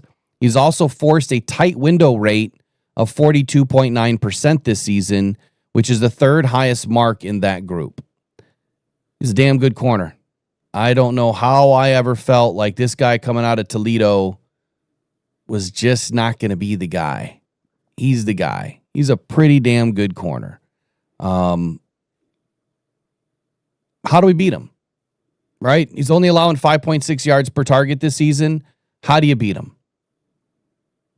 I'm not worried about Jared Goff throwing the football. Jared has one of the best accuracy ratings in the league. He throws tight window throws all the time. So some very special throws come off that arm. That's what I got to figure out today. How do we beat Quinnen Mitchell? You got to beat him with speed. And you can, but he's also fast. He's sub 4.3, I believe. Is he fast enough to keep up with Jamo, though? Oh, 1,000%. You think so? Yes. Okay, so I'm glad you just brought that up. So when you look at some of these guys running routes and you think about, Reek, Tyreek, you think about Jamo, Gibbs, even when he's on the outside, some of the fastest guys in the league, the fastest guys in the league, really. Rashi Rice, Worthy, extremely fast dudes. When you look at how they can't get separation from the corners, it's all technique. It's not so much the speed. And we have to look at this in a vacuum. The speed, long speed, yeah, if you set them both up and you say, all right, run the race, that's different. But when you are 5, 7, 8, 10 yards back off a receiver and you're in a back pedal and you've got to flip and turn and run and stay in phase and mirror that receiver, that technique will keep you there. It's all technique. It's all timing. Now, after the catch, if you are a half a step behind, That is where the speed shows up for the receiver. But it's getting the ball to the receiver and having a window of opportunity. He's creating a tight window over 42% of the time. So that means 58% of the passes might be open, but 42% of the time they're really not. So the speed doesn't really become a factor until after the catch because you're backpedaling. You're not running straight. But he posted a record speed of 23.58 miles per hour during his college career. 23.58 miles per hour. He runs the 40 at 4.33 seconds. But his 10-yard split, 1.51. Extremely fast. Blazing fast. But I'm not as worried about the speed. I'm more worried about Jamo, who has not had a good season at getting separation. He really hasn't. His separation has not been great. Amon-Ra has one of the best separation markers. That's what I'm worried about, is how is Jamo going to get separated from him if Quinnen Mitchell is going speed on speed here with Jamo this weekend. We'll see what happens. I just got to figure it out. I got to watch some more tape to try to figure out how to attack this, at least from my perspective, which doesn't mean a damn thing. Maybe the Lions break out their secret weapon. What's that? Isaac Tesla. Yeah, I mean, he's a little bit slower, but yeah, if you go, you could. I just don't know how they would take advantage of it outside of the red zone. I think that's where you can take advantage of some of this, is with your height, and getting that ball up in the air. Why not use them on a 3rd and 5 when they just haven't seen enough of them to know what's coming? Yeah, I mean, I hear you. I feel like Khalif Raymond is going to be a big part of this game, though. I really do. And the reason why is, well, one, he's a little bit smaller, so he's slippery. And sometimes it's easier for a smaller guy to gain separation. I know this sounds weird. Sometimes it's easier for a smaller guy to gain separation than it is for a bigger guy. And if you attack it the way that I would attack it, when you have a corner that's draped all over you, well, when you are about the same height and size, the flag usually doesn't come out. But if you're Khalif and you're 6 inches shorter than some of these guys and they're draped all over you, you're going to catch a lot of flags. If I'm the Lions, I'm putting Khalif in a situation this weekend to draw flags, but he's also able to gain really good separation with that speed. So you have to go speed on speed. So if you're putting Jamo, Khalif, and Amon-Ra out there, or Jamo, Khalif, and Gibbs out there, and no Amon-Ra, now you've got all three speedsters on the field. I want to see a package with that. Absolutely, I do. Don't need Amon-Ra on the field all the time. All three of those guys can catch the football. But that way you put all of your speed guys on the field at once. You still have Sam LaPorta out there as your outlet up the seam or in the flat or wherever he's working over the middle. But that's how you create separation. That I may have just answered my own question on how do you beat Quinnen Mitchell. Well, it's stack speed on speed on speed. But I don't want to see, Eric, because I don't want to see anything behind the line of scrimmage this week. That's what I don't want to see. I don't want to see it anymore, period. I'm just sick of it. Pull it out in a playoff game or something if you have to, but put those plays on the shelf. I only saw 2 of them this past week where the ball did not go over the line of scrimmage, and that made me very happy versus 10 the week before. I think I'm going to go get me an elf on the shelf, and I'm going to make it hold up a sign that says bubble screens. Pitch passes. Hey, how can I look up how much man coverage the defense for the Eagles runs this year? Is there any way to look that up? Yeah, hold on. It should be on the sheet. It should be on the sheet.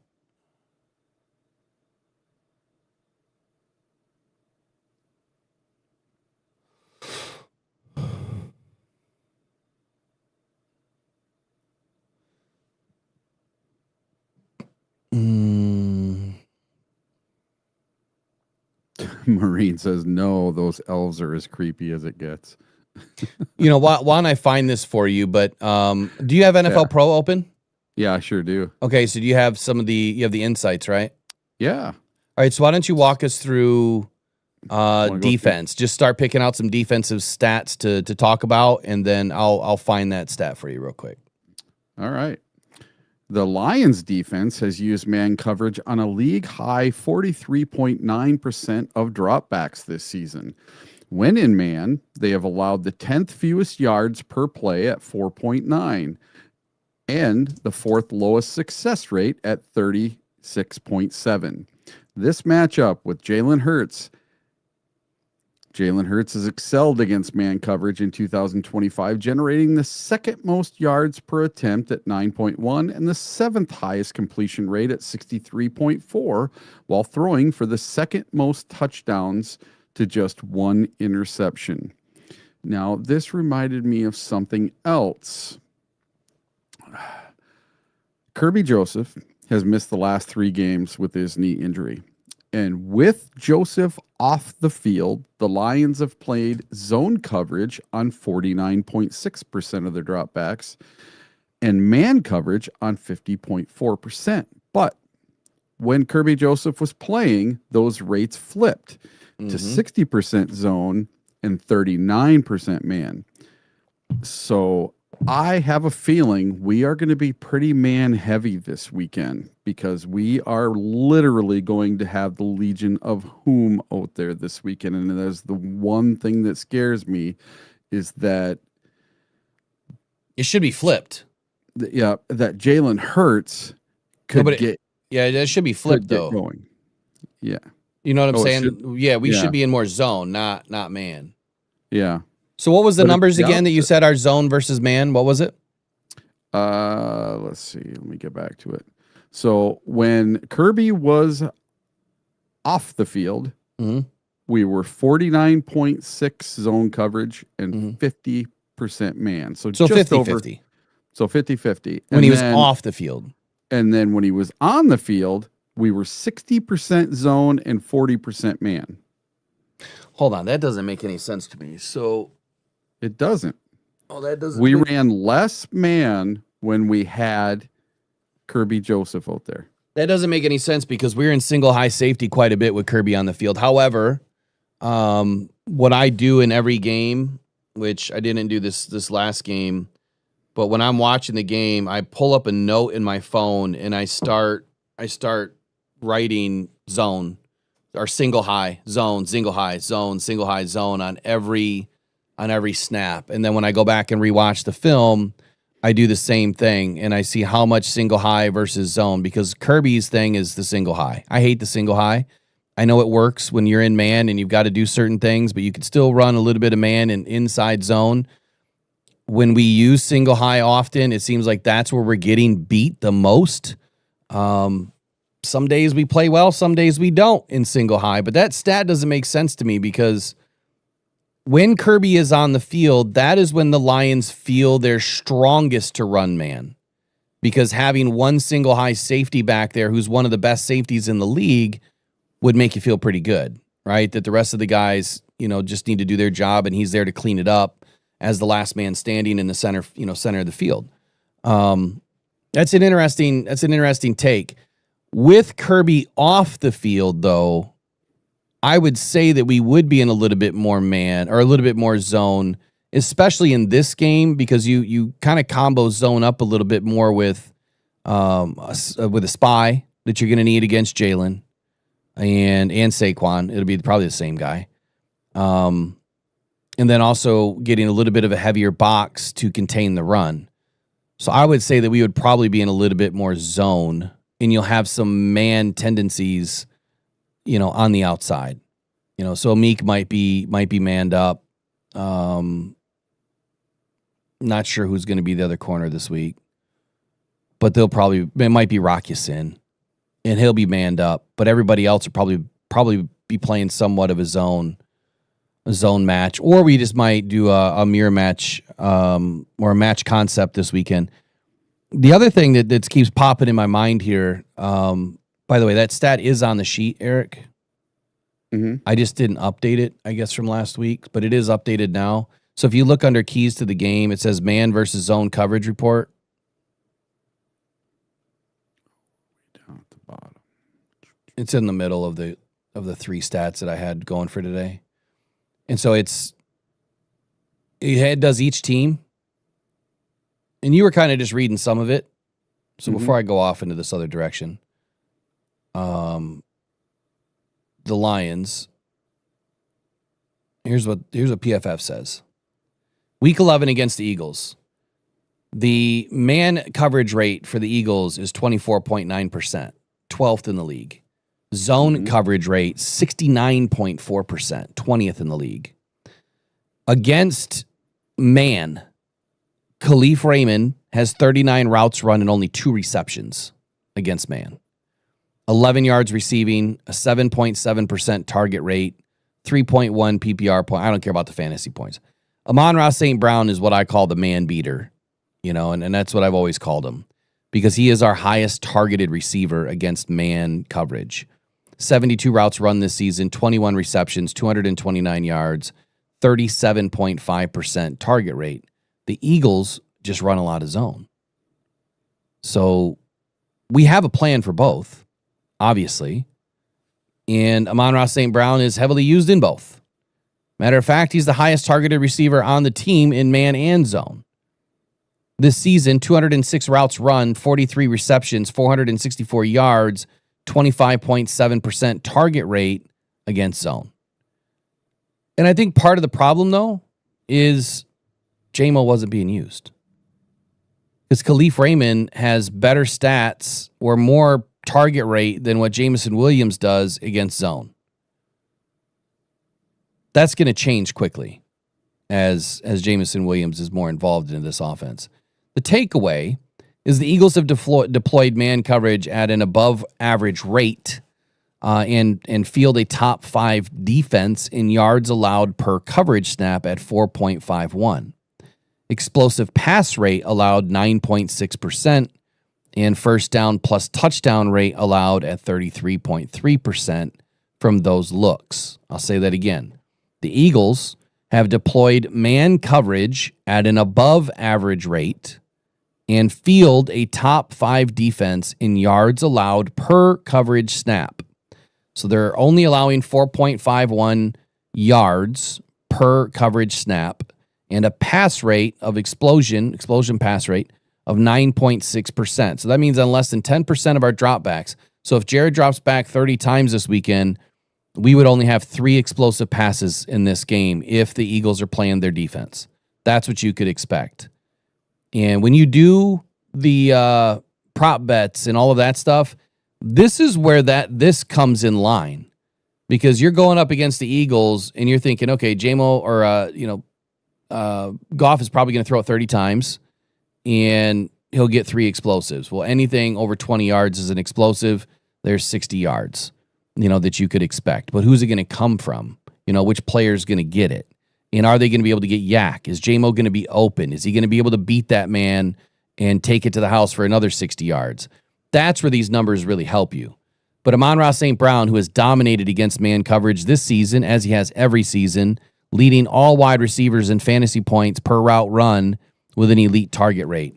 Even as the tougher matchups that he's gone against this season, St. Brown should still be a lock, obviously, as your WR1 this week for fantasy. Now, again, I don't care about the fantasy part of it.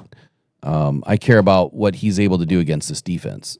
So, you understand what this is saying? Mm-hmm. Flip it to the other side. Go look at the Philly. You want to do the Philly one? I can't find exactly where you're at. On the sheet. So go to the daily sheet. Yep. Go to Friday's daily playbook. Oh, Fridays. See, that's it where is I Friday. couldn't find it. Yeah, I just couldn't find which section you were in. Yeah, keys to the game. All right. You got man versus zone coverage report. All right. You just right-click it, open the hyperlink. Yep, I'm there now. Yeah, because everything I do is it's pre-made for me from Yeah. everywhere else, right? All we work off is links and stats, and everything else comes original. It's funny. Yeah, so Philly. I didn't do Philly, so if you want to do Philly.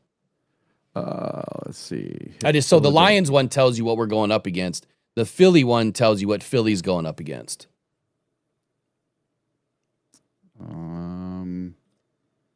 Yeah, I'm not. Oh, You're not signed in. yeah. Here, we'll get that part of it done. All right, open up the phone lines, he says. I'll open up the phone lines. Let me have Eric read the Philly one. I know we're getting close to 10 o'clock here. I don't know if Eric's on after 10 today or not. I'm good today. Today I'm good, but I accidentally hit Pittsburgh, not Philadelphia. So I'm trying to scroll that's to the coming up top of the soon. screen. Oh, geez, oh, Pete. Yeah, we'll get there someday. Holy moly, this is extensive. Man, my eyes are just burning today.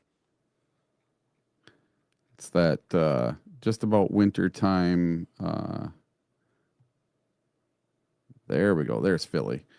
So let's see. Players versus man in zone.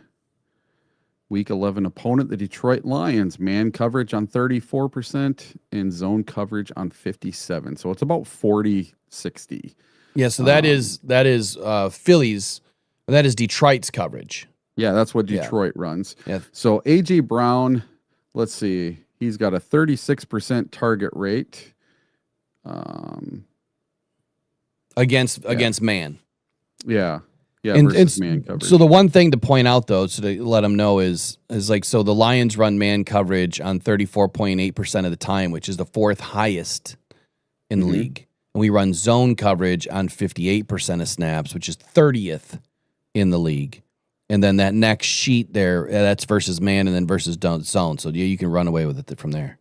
Yeah, so A.J. Brown, it looks like when we're running in man, he gets a target rate about 36% of the time. And then when you look at that in zone, it's only about 15%. So if we're running zone, he doesn't get many targets in zone. He doesn't get many targets, period. I don't really know what he's bitching about. Because, well, I mean, I get the receptions are low for him this year. He has what, according to this, 31? Yep, 31. Is that what he has on the season? Yeah. Okay. And he's run 250 routes. He's got 31 catches. He's got an average target rate of 20%. If you average them both together, he has an average target rate about 20%. I don't know what he's bitching about. I mean, he's the highest targeted guy on their team against man. And you know, like the guy like Xavier Gibson, yeah, he's targeted 50%, but you have to look, that's only on 2 routes. Right? Jahan Dotson, he's 4.9%. On 61 routes run, he's had 1 reception. Devonta Smith against man, 73 routes run, 24% target rate. So when we're in man, expect the ball to go to A.J. Brown and Devonta Smith. Yep. You know, and then in zone, it looks like he's spreading the ball out a little bit more. Because A.J. Brown's getting at 15, Devonta Smith's getting at 20, John Mechie, who they just brought in this year, he hasn't done a whole lot. Whoever Darius Cooper is, man, that poor fella, he hasn't had a pass thrown his way. Yeah, he doesn't have anything. Yeah, so if anybody should be complaining or bitching about not getting the ball, it's Darius Cooper on the Philadelphia Eagles. But isn't that an enlightening difference, though, between the Lions and the Eagles, and where you could see a cluster, you know, kind of happen with the Eagles here, and it kind of implode on them because you've got these prima donnas in this locker room that me, I got to have the ball. Look at me. You know what I mean? And at the Lions, in the Lions locker room, it's just want to win. We just want to win football games. I don't care if I get the ball. Hey, if I get the ball, I'm going to do something with it. But if I don't get the ball, I'm going to block for the other dude getting the ball. That's the difference between a championship mentality and a team that just won a championship that is, you know, their players want to be in the limelight as opposed to trying to run it back.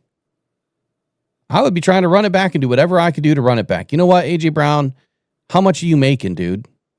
I would look at it this way. I'm getting paid an ass load of money to do nothing. Yeah. That's the way I would look at it, unless he's more worried about $1 million or whatever he's getting in incentives, you know, or something like that. Like, come on, do you really need the money? Anyway, to kind of finish this out, the Lions have played man coverage at a top 5 rate this season, just like the Eagles have. They rank above average in most man coverage metrics, including top 10 mark and first down plus touchdown rate allowed 38.5%. So if you compare that to the Eagles were right at, I think, 33.3%. Mm-hmm. Let me wind it back. Way back. Here we go. 33.3%. So I don't get why people think our passing defense has been terrible when the Eagles have been one of the best. They're giving up a first down plus touchdown rate of 33.3%. Ours is 38.5%. That's pretty good. Mm-hmm. Right? I mean, is it not? Yeah. A.J. Brown coming off another disappointing fantasy performance. Again, who cares about fantasy? I think that fantasy has ruined football, but he is the best when facing man coverage. And that is, again, why I expect us to be in more zone. Even if Kirby was in the game, I would still expect us to be in a little bit more zone. And the reason why I say that is because of that statement right there. If they play better in man coverage, then you need to do the exact opposite. You need to put them in a position to be at their least favorable position, right? So that's where I say. All right, we'll open up phone lines right now. You know, Will, I know you hate fantasy football, but I've been doing fantasy football for 16 or 17 I don't years hate it. now. I don't hate it. But I'm in 3 leagues this year. Our one free one for the Rockhound podcast. I'm doing okay in that one, second place.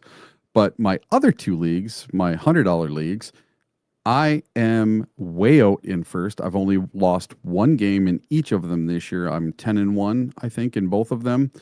And I am far and above, way ahead of everyone. So this year I'm looking to not 3-peat, I'm looking to 4-peat as champion in one of my leagues. That's awesome. All right, hold on. I know you're trying to There we call. go. For some reason, why is it not showing up on the screen? I can hear him calling. Yeah, but And I can go later today, and I do not want to forget to get to our bold takes today. yeah, we won't. All right, you got to call back because for some reason it's not popping up on my screen. I don't know why. I can only answer it if it. Well, that was Kurt, wasn't it? No, who was it? No, it didn't even show up. Ah. It's a new number. I don't know what number that is. It's called before. I just don't have a name to it. There they are. Hey, now we got it. There we go. There All right, we go. good morning. Thank you for calling Rockdown Detroit Lions. Who's on the line? How you guys doing today? Doing Raw. good. Doing good. Who am I speaking with? All right, so it's Raw.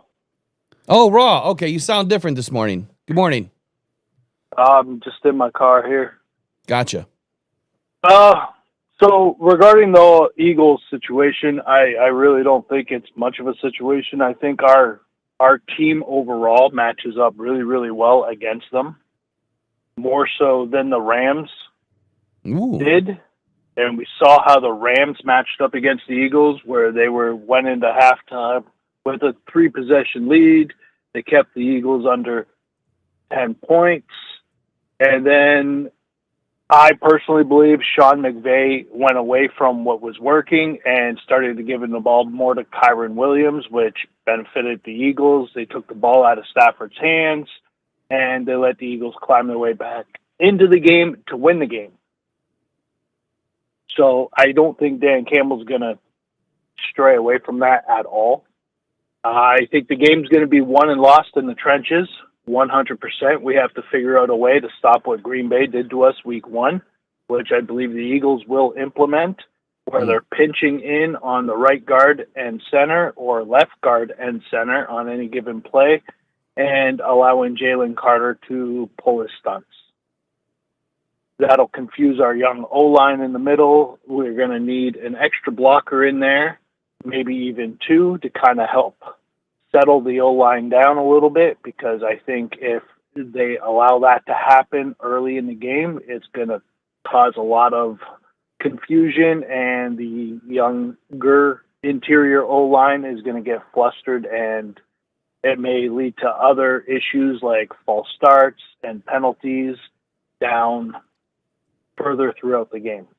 Yeah, I like what you just said there. So you do it early in the game, because if you let it happen, if you get all out of sorts, if your offensive line is getting pushed back, if you're getting knocked back on the defensive side of the football, and you're able to penetrate and you're creating some havoc inside of our offensive line and getting to the quarterback at all, yeah, you can't start that way. I like what you're saying there. Nope. Like let's go a little bit early with the 7-man protection, and then maybe wean off of it as you can and open up the game a little bit. So I dig that.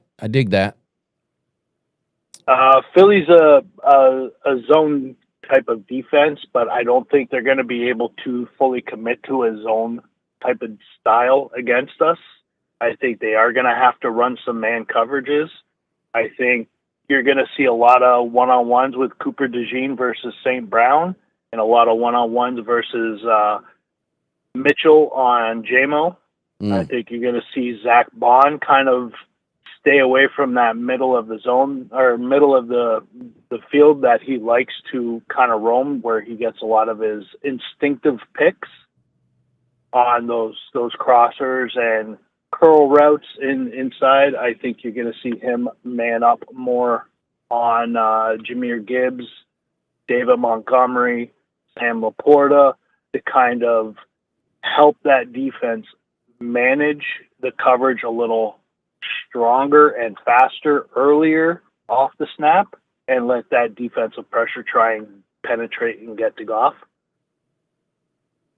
However, I think St. Brown's contested catch-in ability is going to prove very useful against Cooper DeJean. I think Cooper DeJean is a really good safety. I think Brian Branch is a little better than him. But Cooper DeJean is a really, really good safety. He maintains his coverage in short areas to where he can play very, very physical, which is to his strengths. That's why he's listed as a safety with them and not a corner. Mm-hmm.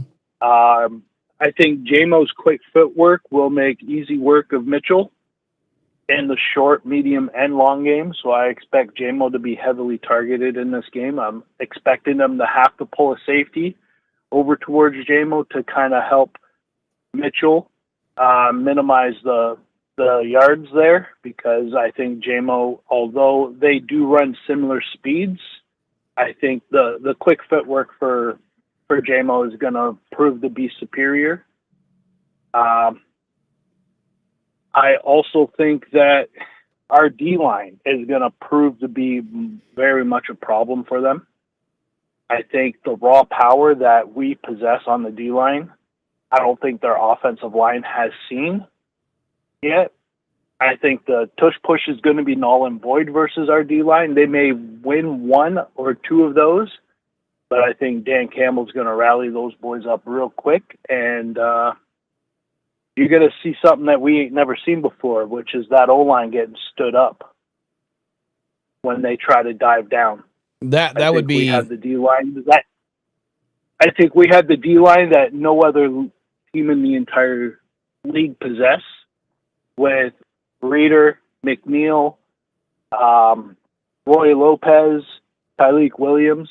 I think their ability and the strength and the continuity that they have in that group is going to be much, much more superior. And those guys don't back down. They just go forward. So hasn't Roy Lopez has been this amazing bright spot this season. And I just, I find it interesting that when Brad Holmes was targeting this guy, and even Calvin Shepard said it the other day at the press conference, which I forgot to bring in the press conference today. He said, I honestly didn't even know who Roy Lopez was, and until they played up against him. And that was the exact same thing. Kurt, I see you calling, but when Raw's done, then try to call back. When I said, what really turned me on to Roy Lopez was Frank Ragnow in that game, how he was getting stood up by Roy. And then Calvin Shepard Calvin Shepard said the same thing. You mentioned it. Yeah. You mentioned it back in early August Yeah. You were talking about the exact same thing on how Roy Lopez was kind of flying under the radar, and really nobody knew who he was until after we played against them, and he kind of hit the radar for the Lions, and they decided that they were going to target him and make him an acquisition, even after they knew. Well, they didn't know they were getting Tyleik Williams in the draft, but they had him highly on their boards, obviously. Yeah. Because there were options to trade back, and they decided not to. They were going to take their guy, and they couldn't risk another NFC team picking him up earlier in the second round and them not getting a shot at him. Exactly. So, but I just think it's incredible, right? I mean, your number one All-Pro center is getting stood up by a guy that nobody knows. And then what does our fan base do? They throw Brad under the bus for some no-name guy. Well, just because he was, not utilized as much and coming from Arizona, that not a great team, doesn't mean he wasn't a good player. And our guys, our coaches have the ability to pull the best out of these guys. And that's what you're seeing right now is Roy's playing at a high level, so much so that he has parked a first-round draft pick behind him. He's got great experience, and he's getting knockback right now, and that's great for our defense. It goes credit to your work as well, right? Because you also mentioned another DT that we should have possibly targeted. It was Poona Ford, which the Rams scooped up from the Seahawks, and he's doing incredible things over there. He's a journeyman. He's a veteran. Flew under the radar for many seasons, and he's found a home in there besides Kobe Turner and Braden Fisk, and they're really, really doing good things over there. That defense is incredible. They're allowing Jared Verse to get one-on-one matchups with interior linemen, and he's capitalizing and he's putting in the work. So I really think Poona Ford, Roy Lopez, like those guys are kind of like the unsung heroes of teams that many people don't recognize that should be recognized. Absolutely. Yeah. Let me ask you a question real quick on Josh Paschal. So, I have this wild hair right now kind of poking me saying, is Calvin Shepard really going to put this dude into a foreign linebacker system? Because something's afoot right now with Paschal and Calvin Shepard. Could you see that happening? Am I going a little bit too far outside the box on this? I don't think you are. I think it's going to happen more out of convenience than design, though. Like, he just had skin lymphoma. He's coming out of treatments from his cancer. Obviously, he's doing quite well. He's lost a little bit of weight. The chemo treatments and stuff like that, they do cause weight loss, amongst other things. And I think he's in a prime position where he can utilize that twitchiness and speed that he became really, really good with when he was playing inside as kind of like an undersized DT, to where he can use that as more of power bull rush, off the ball linebacker, to where he can really get up and underneath the tackles pads and kind of drive them back, much like Marcus Davenport does with his style when he's on the ball. Yeah. And in his technique.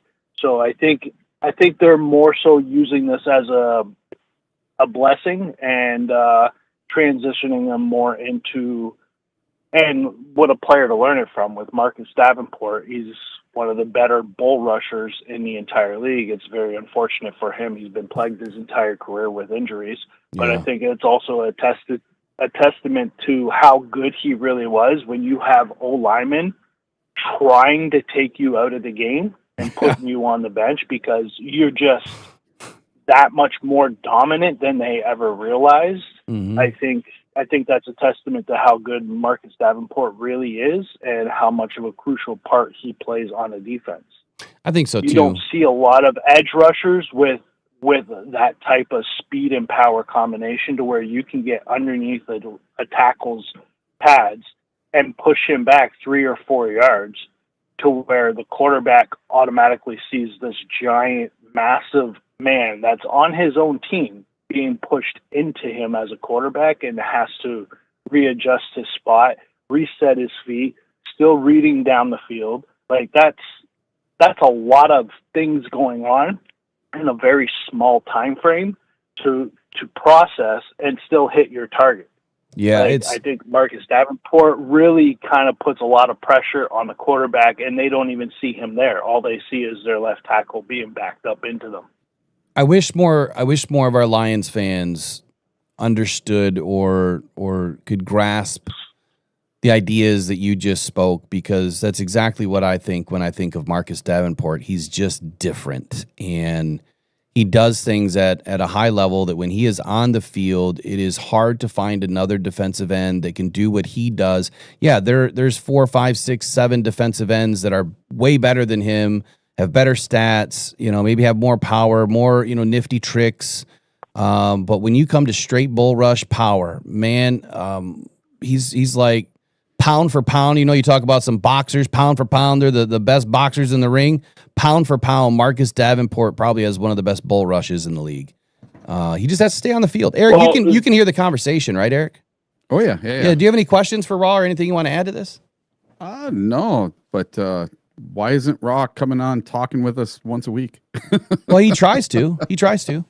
Yeah, we need to do more of that. The other thing I'd like to mention, I'm sorry for cutting you off there. No, you're good. The other thing I'd like to mention is where we may be susceptible on defense is when our caught in man defenses. I think single high safety is going to be a no-no against this team.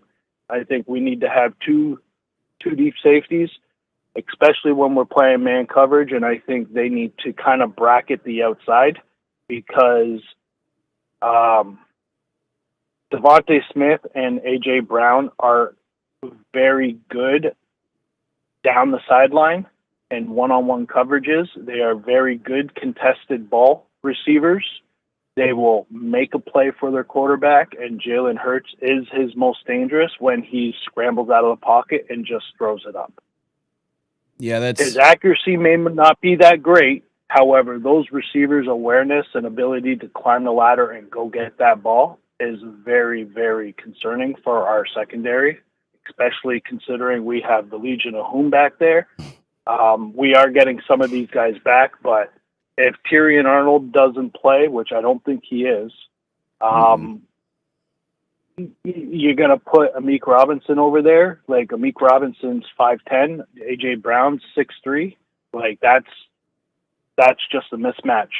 Although Amik Robinson plays with a lot of heart and he is a very physical corner, A.J. Brown's power alone is not a situation I want to see Amik in.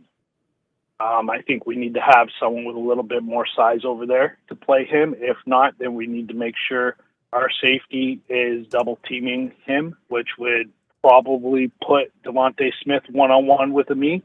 That's a situation I'm much more comfortable with. Because, like I said, Amik the dog, I just don't like that size comparison. So let's on AJ Brown. Let's walk this out for just a second. So I'm good with Amik on Brown as long as they do exactly what you just said, which is what I asked for against Minnesota last year. Put Amik on the best receiver. You know, no matter who he goes up against, their best receiver really is Devonta Smith, but AJ Brown can take over a game. And if you put Amik on him, you at least have your best corner on him who can hopefully limit, some of these things and get to the ball, but then bracket and or shade something with Brown so that you limit the explosives, right? They're going to get some yards. We know that. But limit it a little bit. Devonta Smith, I mean, to your point, both your points are really, really good because it doesn't matter. It doesn't really matter who's out there for us. Both of these receivers are some of the best at contested catches. And Devonta Smith, my God, ever since Ohio State, right? I mean, he has just shown up in every big game. And he is someone that you have to lock eyes with and you have to lock him down as much as you can. I wish we could bracket and cover both of them, but if we do that, then we're going to be exposed. That's where Saquon Barkley is going to light us up, and they'll utilize their screen game with Saquon, and he'll tear us up. So I think if we can bracket one, we got to bracket Brown. But I like your idea too. Similar to me. So I'm glad we're on the same wavelength with no single high here. You got to have 2 deep safeties and go man underneath. I would feel much more comfortable with our better corner on Devontae Smith because I like Amik's body of work against Justin Jefferson. Yeah, so very similar body Devontae size. Smith and Justin Jefferson are very, very similar in types of wide receivers. Mm-hmm. I think Devontae Smith's a little more humble than Jefferson. Jefferson's all flash and glory, where Devontae Smith is more of a he's more wholesome. Yeah. So he's a good kid. I think Amik would fare more better one-on-one with him, and then you take a tier down cornerback, put him on A.J. Brown. They may match body types a little bit better, and then you give him the help over A.J. Brown to make sure A.J. Brown's not balling out. You know, it's kind of scary when you think about it, Rob, because like Arthur Mollett, you know, he's probably going to be in at nickel. He's 5'9". Amik Robertson, who is questionable going into the game, he's 5'9", 5'8.5". We have the short stacks, you know, that again play with a lot of heart. They're a lot taller in game than what they are on the stat sheet. These guys play a lot bigger than what they are. Like size really doesn't matter if you can play the game. But the power, I think, is where you're pointing to, you know, to this being a problem, is the power with A.J. Brown that could overmatch, which Amik Robertson will never say that that's going to be a problem. But yeah, Rockhound, if we have Rockhound, Amik Robertson, and Arthur Mollett as our starters, you're looking at everybody under 5'11" and 2 guys at 5'8", 5'9". To just one last point, my apologies. No, you're good. So long. To your point there where you were talking about A.J. Brown being a prima donna and stuff like that, well, let's look at the whole situation with us Lion fans talking about Jameson Williams, right? Mm-hmm. Over the last 7, 8 weeks, 9 weeks, where he has not been the focal point of the offense. He's kind of like the forgotten man on the field, and we all saw it, but we also saw the effect on Jameson Williams to where Eric brought up against Minnesota, where he was kind of Minnesota, where he was kind of like running a little half lazy, speed, jogging and trotting because he knew the ball wasn't coming to him. Well, that's the kind of the same effect that A.J. Brown's kind of looking at right now too, right? It's not so much that he's being a prima donna; it's that he wants to feel involved, and he's not. I've liked A.J. Brown all the way back to where he was when he was in Tennessee. He's a very dynamic wide receiver. He's a very prideful wide receiver, and he knows he can change the outcome of a game by himself. Mm-hmm. When I look at A.J. Brown, I look at a guy and I think Tyrell Owens, right?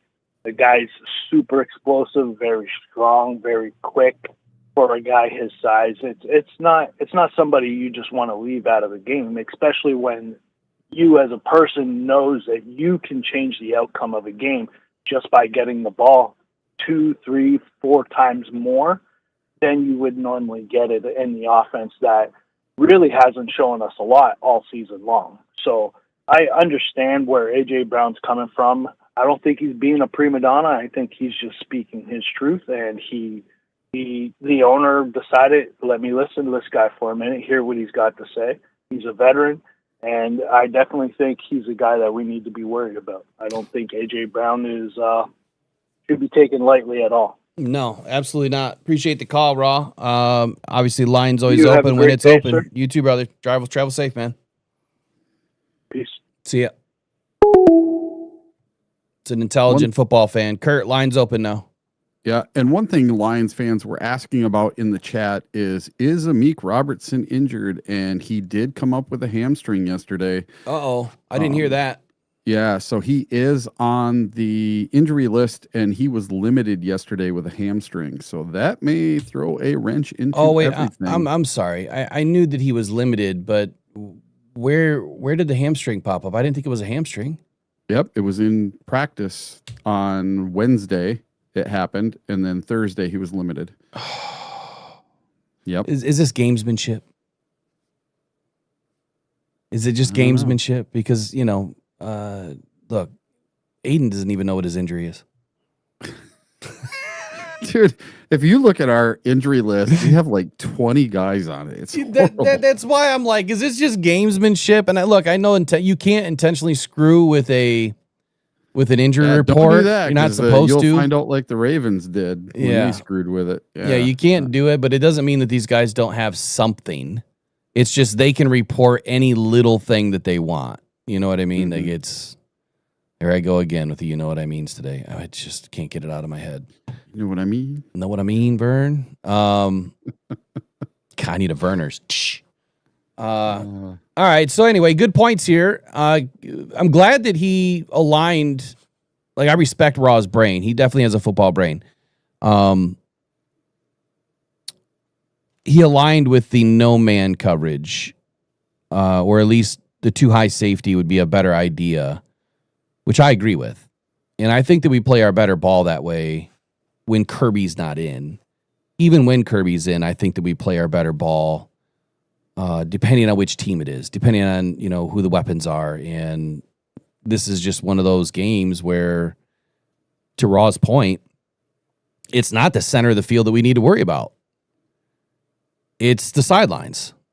It's the boundary. It's, getting these guys out on the perimeter, and that's where they're going to do their dirty work. I don't like it. You get our guys boxed in out there, on the far sideline. You've got all that open field. Well, it takes one move and they're to the house. So you need to have the two deep safeties back there to shut it down. At least it turns it into an explosive versus a touchdown. And then it gives you an opportunity to live and fight, on another down, and hopefully get them, if they're in the red zone at this point, that you can stand them up. We've played incredibly well in the red zone at times this year. Some of the best defense I've seen. But I did like his point earlier about our defensive line being different, something that Philadelphia hasn't seen a whole lot, with the matchups that they've had this season. Our defensive line is loaded. We have a healthy DJ Reed. He's a load. You have an extremely healthy Ali McNeil, which, man, one of the craziest stats out of all of this and these insights, Eric, is when you go and look at the Ali McNeil one. I don't know if you looked at it. I mentioned this the other day, how, he just jumps into the game and he's already like one of the most double-teamed guys on our roster. Ali McNeil has faced a double team on 52.4% of his pass rush attempts this season, which is exactly 11% more than the previous year. Let me get this caller here. There we go.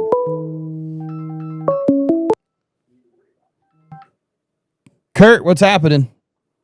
Hey, man. Just calling. 10th time's a charm. Chat it up. How are you? Doing good. All right, what do you got for us, man? What do you think about the game? Who's going to win? What is your biggest scare? My biggest fear is us not playing our game plan, the play action run mix that we are so good at. If we don't play that and we fall behind early, I think we're going to see another Minnesota, and Kansas City and so on and so forth. Just like the first game against Green Bay, we've got to play our game. And the thing I've noticed all year long is when we get away from the play action and we start going shotgun and these short screen passes behind the line, that's a recipe for disaster. And we've got to be tight on defense this week. We really got to put pressure on Jalen Phillips, keep Saquon under 100 yards, and watch Smith and Brown in the secondary. We've got to bottle them up.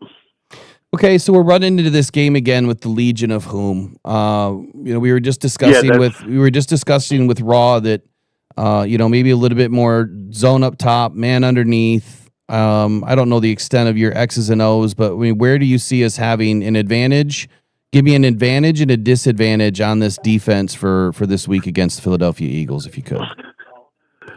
Well, the advantage is everybody's fairly healthy other than Kirby.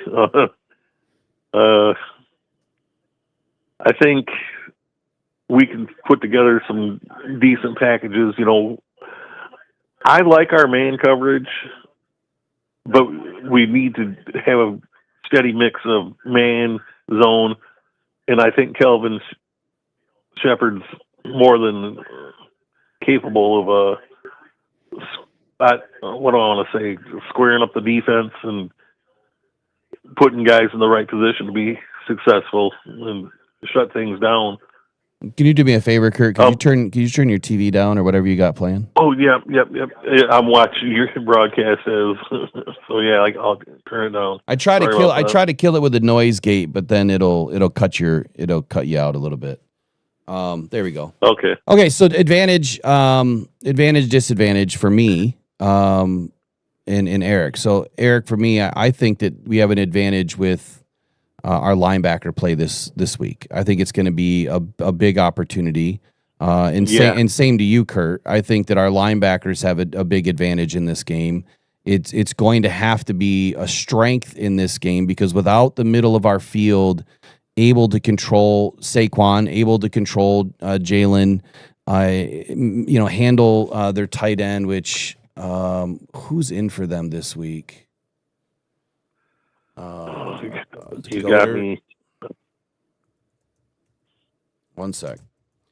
So our linebackers are going to be critical. One, it's the spy, which we've done a really good job at. Jack will be able to handle that. It's Anzalone, who's going to have to pick up the running back that's coming out of the backfield. Dallas Goedert is a problem, and that is something that I haven't paid enough attention to this week, and I'll have to probably add that to my keys to the game. But Dallas Goedert can absolutely take over a game. He's done it many times before. Our defense, You're right. Our defense versus tight ends may not be the best at times. And when you have a multiplex of layers here by Jalen Hurts, Saquon Barkley, RPOs, run game, pass threat, A.J. Brown, Devonta Smith, perimeter, boundary, in routes, and then you add another layer of Dallas Goedert, they are a problem. And we have to figure out how to layer into their concepts and eliminate each one. So we're going to give up something. What do we give up? Yeah. That's the question. Yeah, there's no doubt in my mind that the Eagles are going to score probably at least, I'm thinking in the 20s. Yeah. We've just got to be able to score more.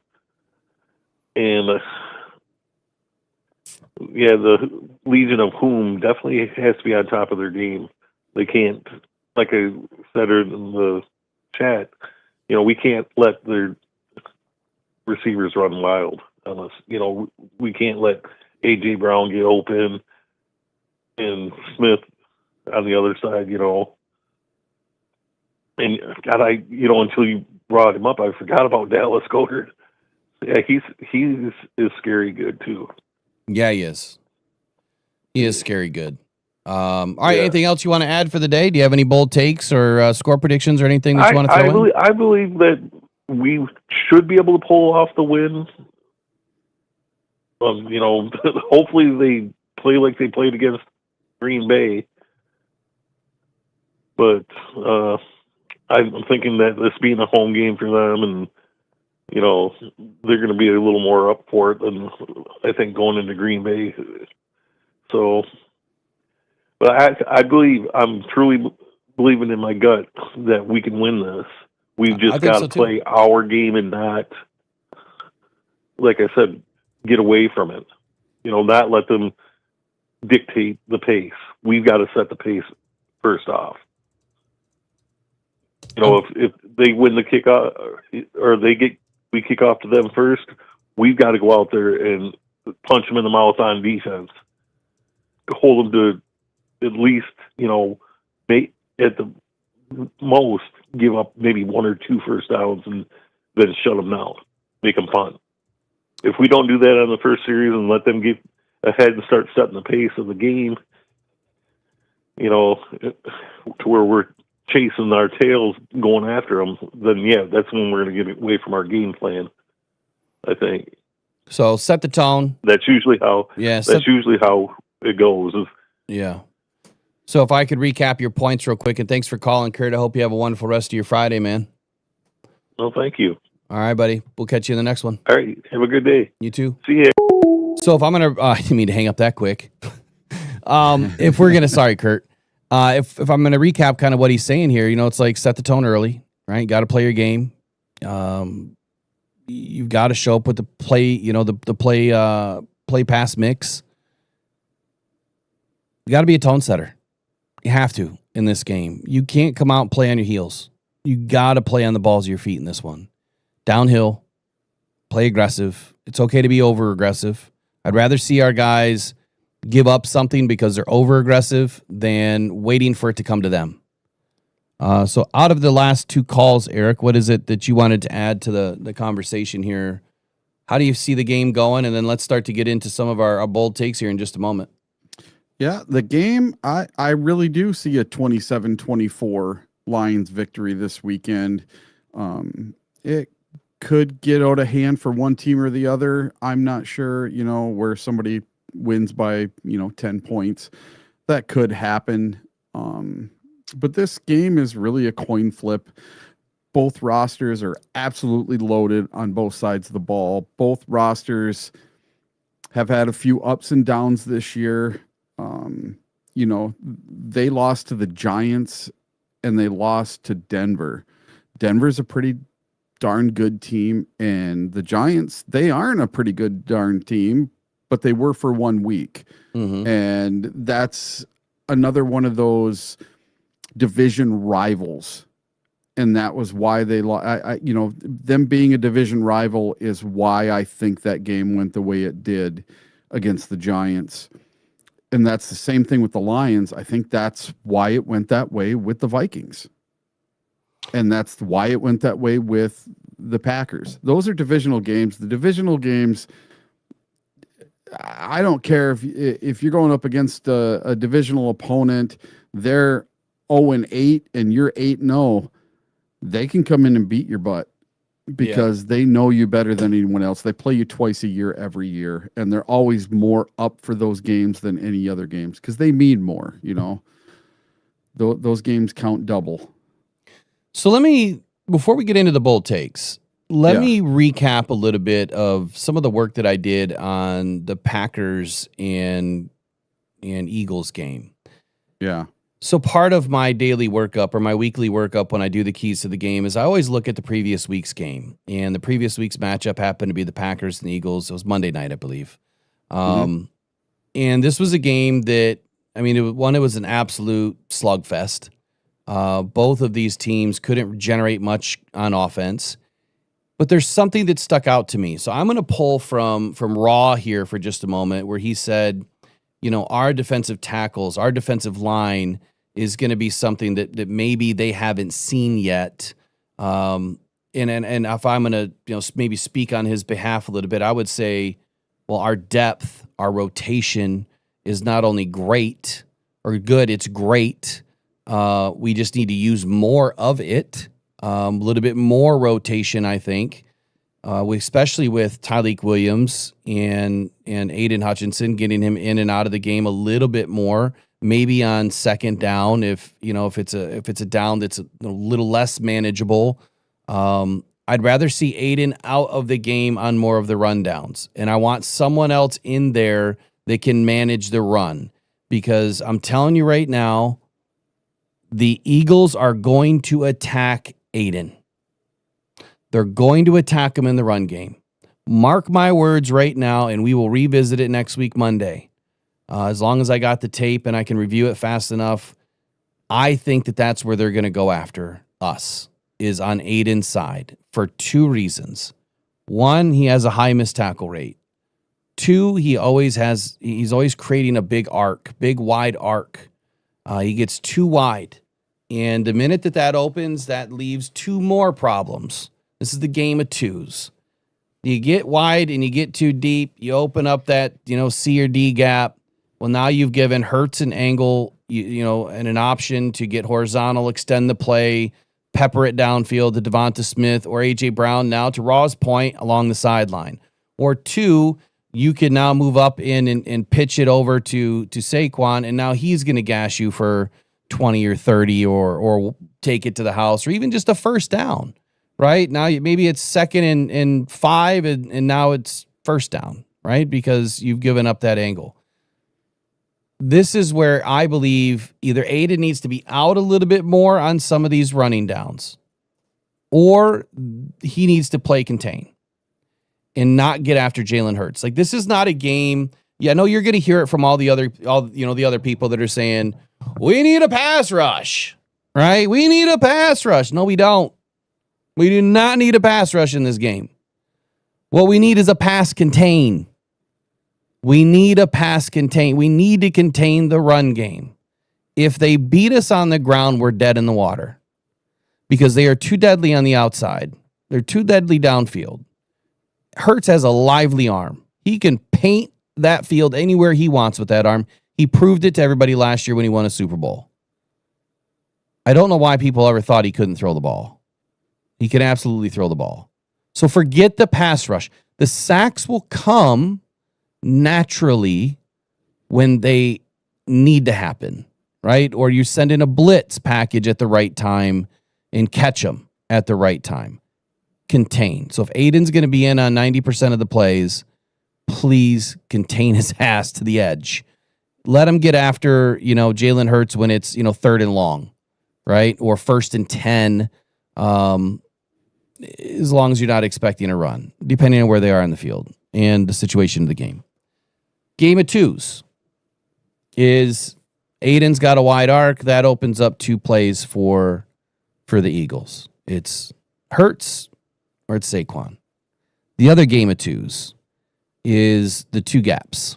And this is where I'm going back to Monday night's game. The reason why the Eagles were not able to do a whole lot is because Kenny Clark and Rashawn Gary, oh man, they painted those A and B gaps all game long. They prevented Barkley from reaching the second level on almost every play. The Packers linebackers, Quay Walker, Eric Wilson, they filled those gaps quickly.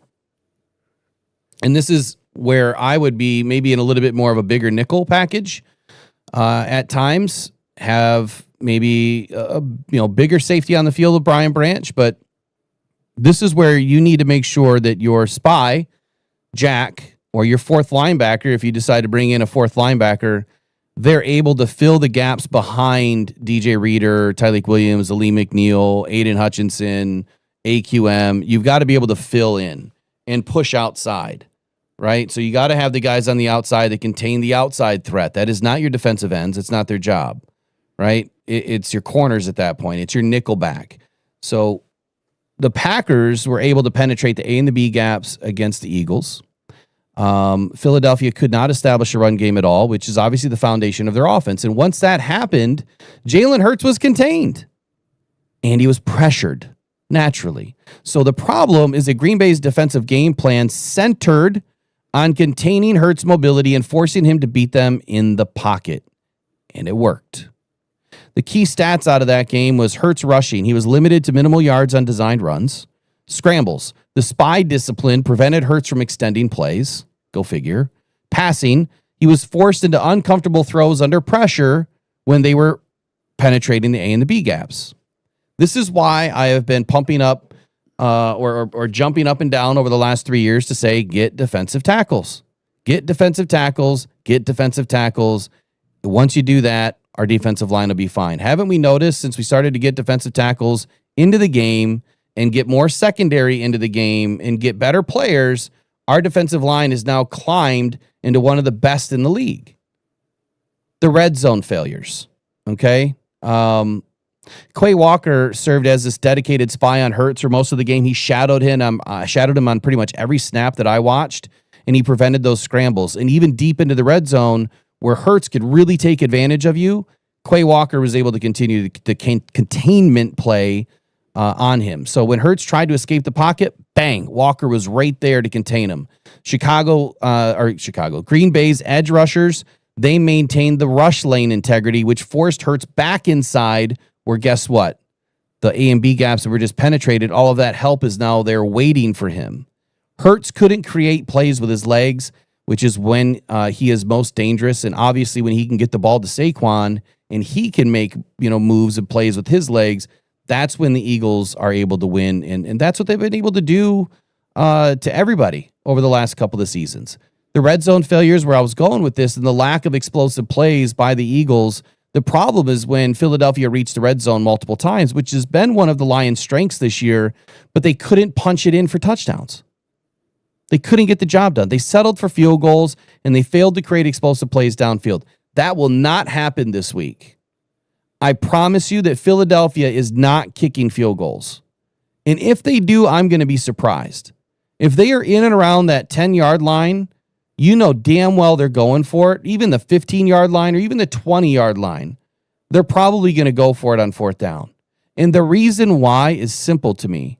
You would rather put the pressure back on the Lions underneath the 20 with your defense and forego 3 points, because that could easily be a 4 points or 7 point swing or whatever it is. Math won't math right now.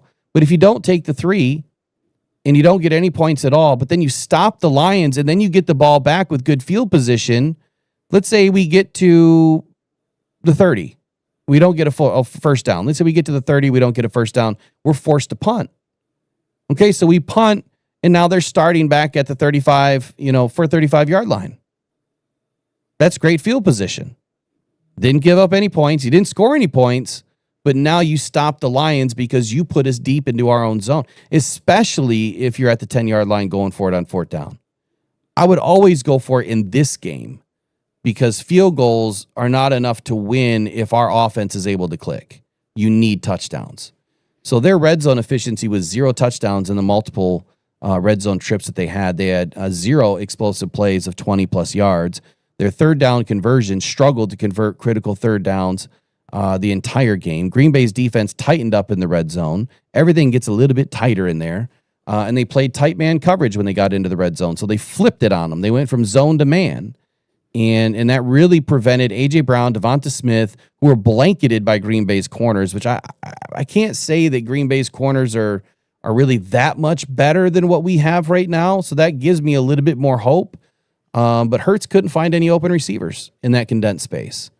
Obviously, the penalties and the self-inflicted wounds, that's going to hurt any team, and it hurt Philadelphia. The false starts, the holding penalties, the negated positive plays. Once that starts to happen and you start to regress and you start to wind backwards and now you're rolling, backwards on your skates and you're not rolling forward, that is when your defense can start to take advantage. And that is when you start to ratchet up the blitz. And that's where I think you see this defense come alive. And so the Packers were able to do this, holding the Eagles to 10 points, disciplined gap control, and the run fits. So the strategy with Green Bay's defensive line and linebackers was to maintain the gap assignment and integrity, prevent Barkley from finding cutback lanes and the explosive runs, and containing. It's that simple to me. And I know it sounds a lot more simple than it is, because it's not. It's not that simple. But from my simple-minded perspective, that's what the Lions need to do, is just go look at what the Packers did. It's no different than what we did against Lamar Jackson. And it should have been the same as what we should have done against the Chiefs, but we really didn't. But that's the plan, is redo what you did against Lamar, but better, because now we have more horses. We have more guys on this squad now than we did 6 weeks ago, and we're healthier right now. Obviously, we're missing a couple of guys, but they also did this. What did we just talk about? The too high safety shell. They prevented the explosives by staying high on the Eagles, especially in those third downs, or when they're in a second and long or a first and long because of a penalty. You don't want to give up. I hate it when the Lions do this, when they give up 15 yards on a first and 20. That I just want to kick myself in the nuts when that happens. They're just so stupid to me. But they got to stop that kind of stuff. We can't have those self-inflicted wounds. But Green Bay played primarily or predominantly a too high safety look, cover 2 or cover 4. That kept everything in front and prevented explosive plays to A.J. Brown and Devonta Smith. I'm bringing all this stuff up now because my keys of the game, this is all part of it. And so when you just heard from two guys, they kind of said the same thing, and Raw saying a lot of the same stuff. We're on the same wavelength here. We get it. I don't know why everyone thinks that we have to live and die by the edge and sacks. That's not how you win every game. Each game is different. And the team that you're going up against and their plan is different. So you can't have the same cookie cutter mentality from game to game to game. Pressure up the middle, disrupt the timing, spy Lamar or spy Jalen, tighten up in the red zone. Don't miss any damn tackles. No arm tackles, right? You don't want to be reaching on Saquon Barkley because when you do that, you're gonna rip your pec off, like what happens when you reach. You don't reach. You have to hit these guys squarely, or you just let them go. You do not want your fingertips getting mixed up in reaching on these guys. Believe it or not, that is what causes a lot of chest and tricep, bicep, pectoral injuries is reaching for tackles. Key takeaways for me. Jack Campbell, he's the spy. Has to be. That or you're going to have to flip Anzalone on the inside and let him be the spy and put Jack on the outside, which I don't like that. Gap integrity has to be there. Too high safety shell. Interior pressure. Keep it coming. Then dial up a blitz. Every once in a while, you need to send in Brian Branch. Or you need to send in somebody, Derek Barnes, someone. You have to send someone to keep Jalen Hurts honest. We don't need to send Aiden on every play. We don't need to send AQM on every play. Take it when you can get it, right? So that is the Cliff Notes version of my plan. It'll be out on DetroitFootballJournal.com later on this afternoon. Eric, you got 5 bold takes today. We're going to get into them right after this, man, so we can wake up and we'll move on to the rest of our day. I'll be right back. Pressured by Hutchinson, he goes down again.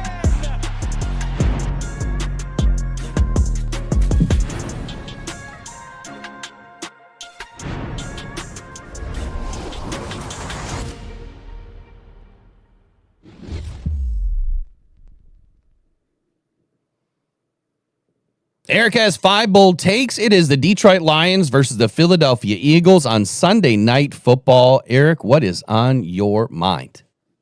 Well, I got 5 bold takes today, and I might have a bonus one. This week, I'm starting with JMO starts a streak. Last week, he had over 100 yards and a touchdown, and that's what I think he's going to do for the second week in a row. So I'm going to say JMO starts a streak, 100 yards, and a touchdown for the second win in a row. I didn't say second week in a row. I said second win. All right. And number 2, Jared Goff throws for 275 plus yards and 3 touchdowns. Whoa. Yes. 3 touchdowns through the air. I'm loving it. We'll see. Now, number 3, Gibbs has the best day rushing that any running back has had versus the Eagles in 2025. So far, Cam Scattaboo had 98 yards, and that's the most any running back has had versus the Eagles defense this season. No running back has broke 100 yards yet. I think that Gibbs breaks 100 yards versus the Eagles. Number 4, the Lions defense will have at least 1 interception and 3 sacks, but Mr. Aiden Hutchinson will not have a sack. Ooh. No respect. And number 5, the Lions will win by double digits. Uh-oh. No And then I have one more bonus for this weekend. Isaac Tesla gets a touchdown. Oh, boy. It'll be number 3 on the season for Mr. Isaac Tesla. And last week, I predicted he would have 5 targets and 4 catches. He had 2 targets and 1 catch. So this week, I think they might get him a little more involved, and he may have that 4 targets and or 5 targets and 4 receptions this week, but put a touchdown in there for one of them. I think he's going to get used more this week. All right. Well, now it's my turn to do some bold takes. And these are truly, honestly, 5 bold takes for the Detroit Lions and the Philadelphia Eagles Sunday night matchup coming up here in just about 48 hours from now. And I'm starting with number 1. And it's going to kind of mirror match a little bit of what Eric was saying. Jahmyr Gibbs. He's right. The Eagles have not let up a big-time rusher on this season. Cam Scatterbo had a great game against the Eagles. But Jahmyr Gibbs is Jahmyr Gibbs. And Jahmyr Gibbs, in my take, is going to explode against the Philadelphia's 27th-ranked EPA run defense, posting his best game of the season. Yes, best game of the season. 150 yards rushing, 2 tugs on the night. His combination of vision, patience, and explosive speed is perfectly aligned in this game and suited to exploit that gap integrity issue on the inside zone concept.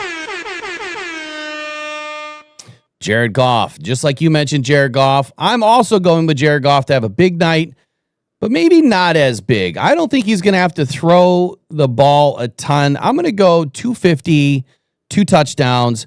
Jared Goff is going to be 25 of 29 on the night.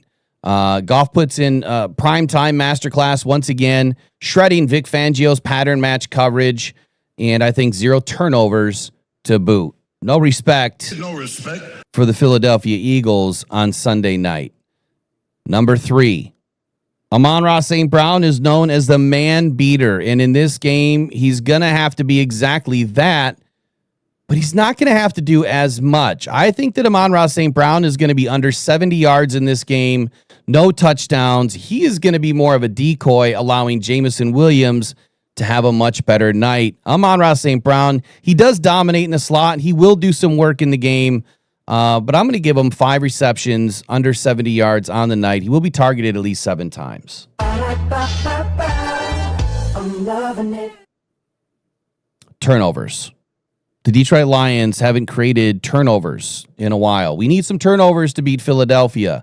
Winning the turnover margin is key in every game. The Detroit Lions are going to force 2 turnovers in this game, both on Saquon Barkley, with 2 fumbles, one of them coming from Aiden Hutchinson and the other one popping out by Brian Branch. That is my 4th big take, bold take, hot take of the game. No respect. Number 5.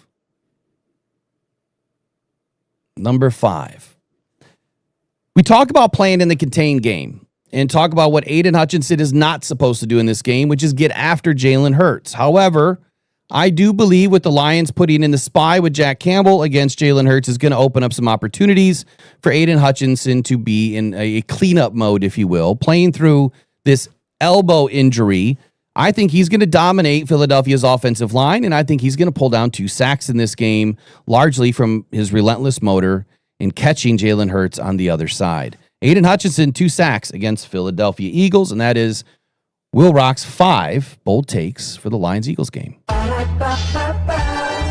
I'm loving it. Well, I can't wait till Monday to see if we got any of those right at all. We'll see. I'm going to put that into a little bit. I think I'm going to put that into a video or a short or something, and we'll start doing it every week. So you played well with the sound effects. I got to get better sound effects. Yeah, dialed in, but we'll do some sound effects kind of like before and after, and like I need the big gasp, the whoo, the yeah. Need to get all those things. I got to be careful though, because I think other people use sound effects too, and I don't think you're allowed to when other people. Yeah, we don't want to copy anybody. Come on. Yeah. All right. We're out of here in 60 seconds, so let's get in your final. Calls of the day. So my final thing is this: if you're a Lions fan, don't be worried this weekend. Be confident. Let's go. We got this. It's not all doom and gloom. Don't worry about injuries. We got this. I'm right there with you, man. I think that Calvin Shepard has shown us enough that he has the intelligence, he has the it factor, and I think that Calvin is going to dial up an amazing game plan for the Lions this weekend. If everybody stays healthy, this is the win for the Detroit Lions. My score prediction for Sunday night, I don't know that the Lions are going to need to get to 30. I think that this is going to be a pretty tough a pretty tough defensive matchup. I think some things are going to open up maybe a little bit later in the second half for both teams. I'm going Lions 27-21. And I have Lions 27-24. And I'm going to stick with my prediction that I said on Monday night during the Packer-Eagles game, that the Detroit Lions will score more than the Packers did in this game in the first quarter. And they scored 7, right? 7. So I'm going to say that the Lions score more than 7 points in the first quarter. All right. So I have 27-21. Eric is 27-24. I think it's the first time we've ever had the same number to start. Yep. So what is the over-under on the game? Because that gives me 48 and that gives you 51. It's 2.5. And the over-under is 46. So we're both over. They went from 49 down to 46.5. All right. Happy Friday, everybody. We'll be back here on Monday morning breaking down the game. I'll see you back here later on today with some videos in that. Appreciate Eric hanging out for an extra hour today. 3 hours of the Rise and Grind morning show is a lot. It didn't get off and rolling the right way, but hey, we finished it. It's Freak Out Friday, but no freak out for the Lions this Friday as we're going to win against Philadelphia Eagles. You guys take care. Go and probably go to your Lions. We'll see you in the next one. Bye. Pressured by Hutchinson. He goes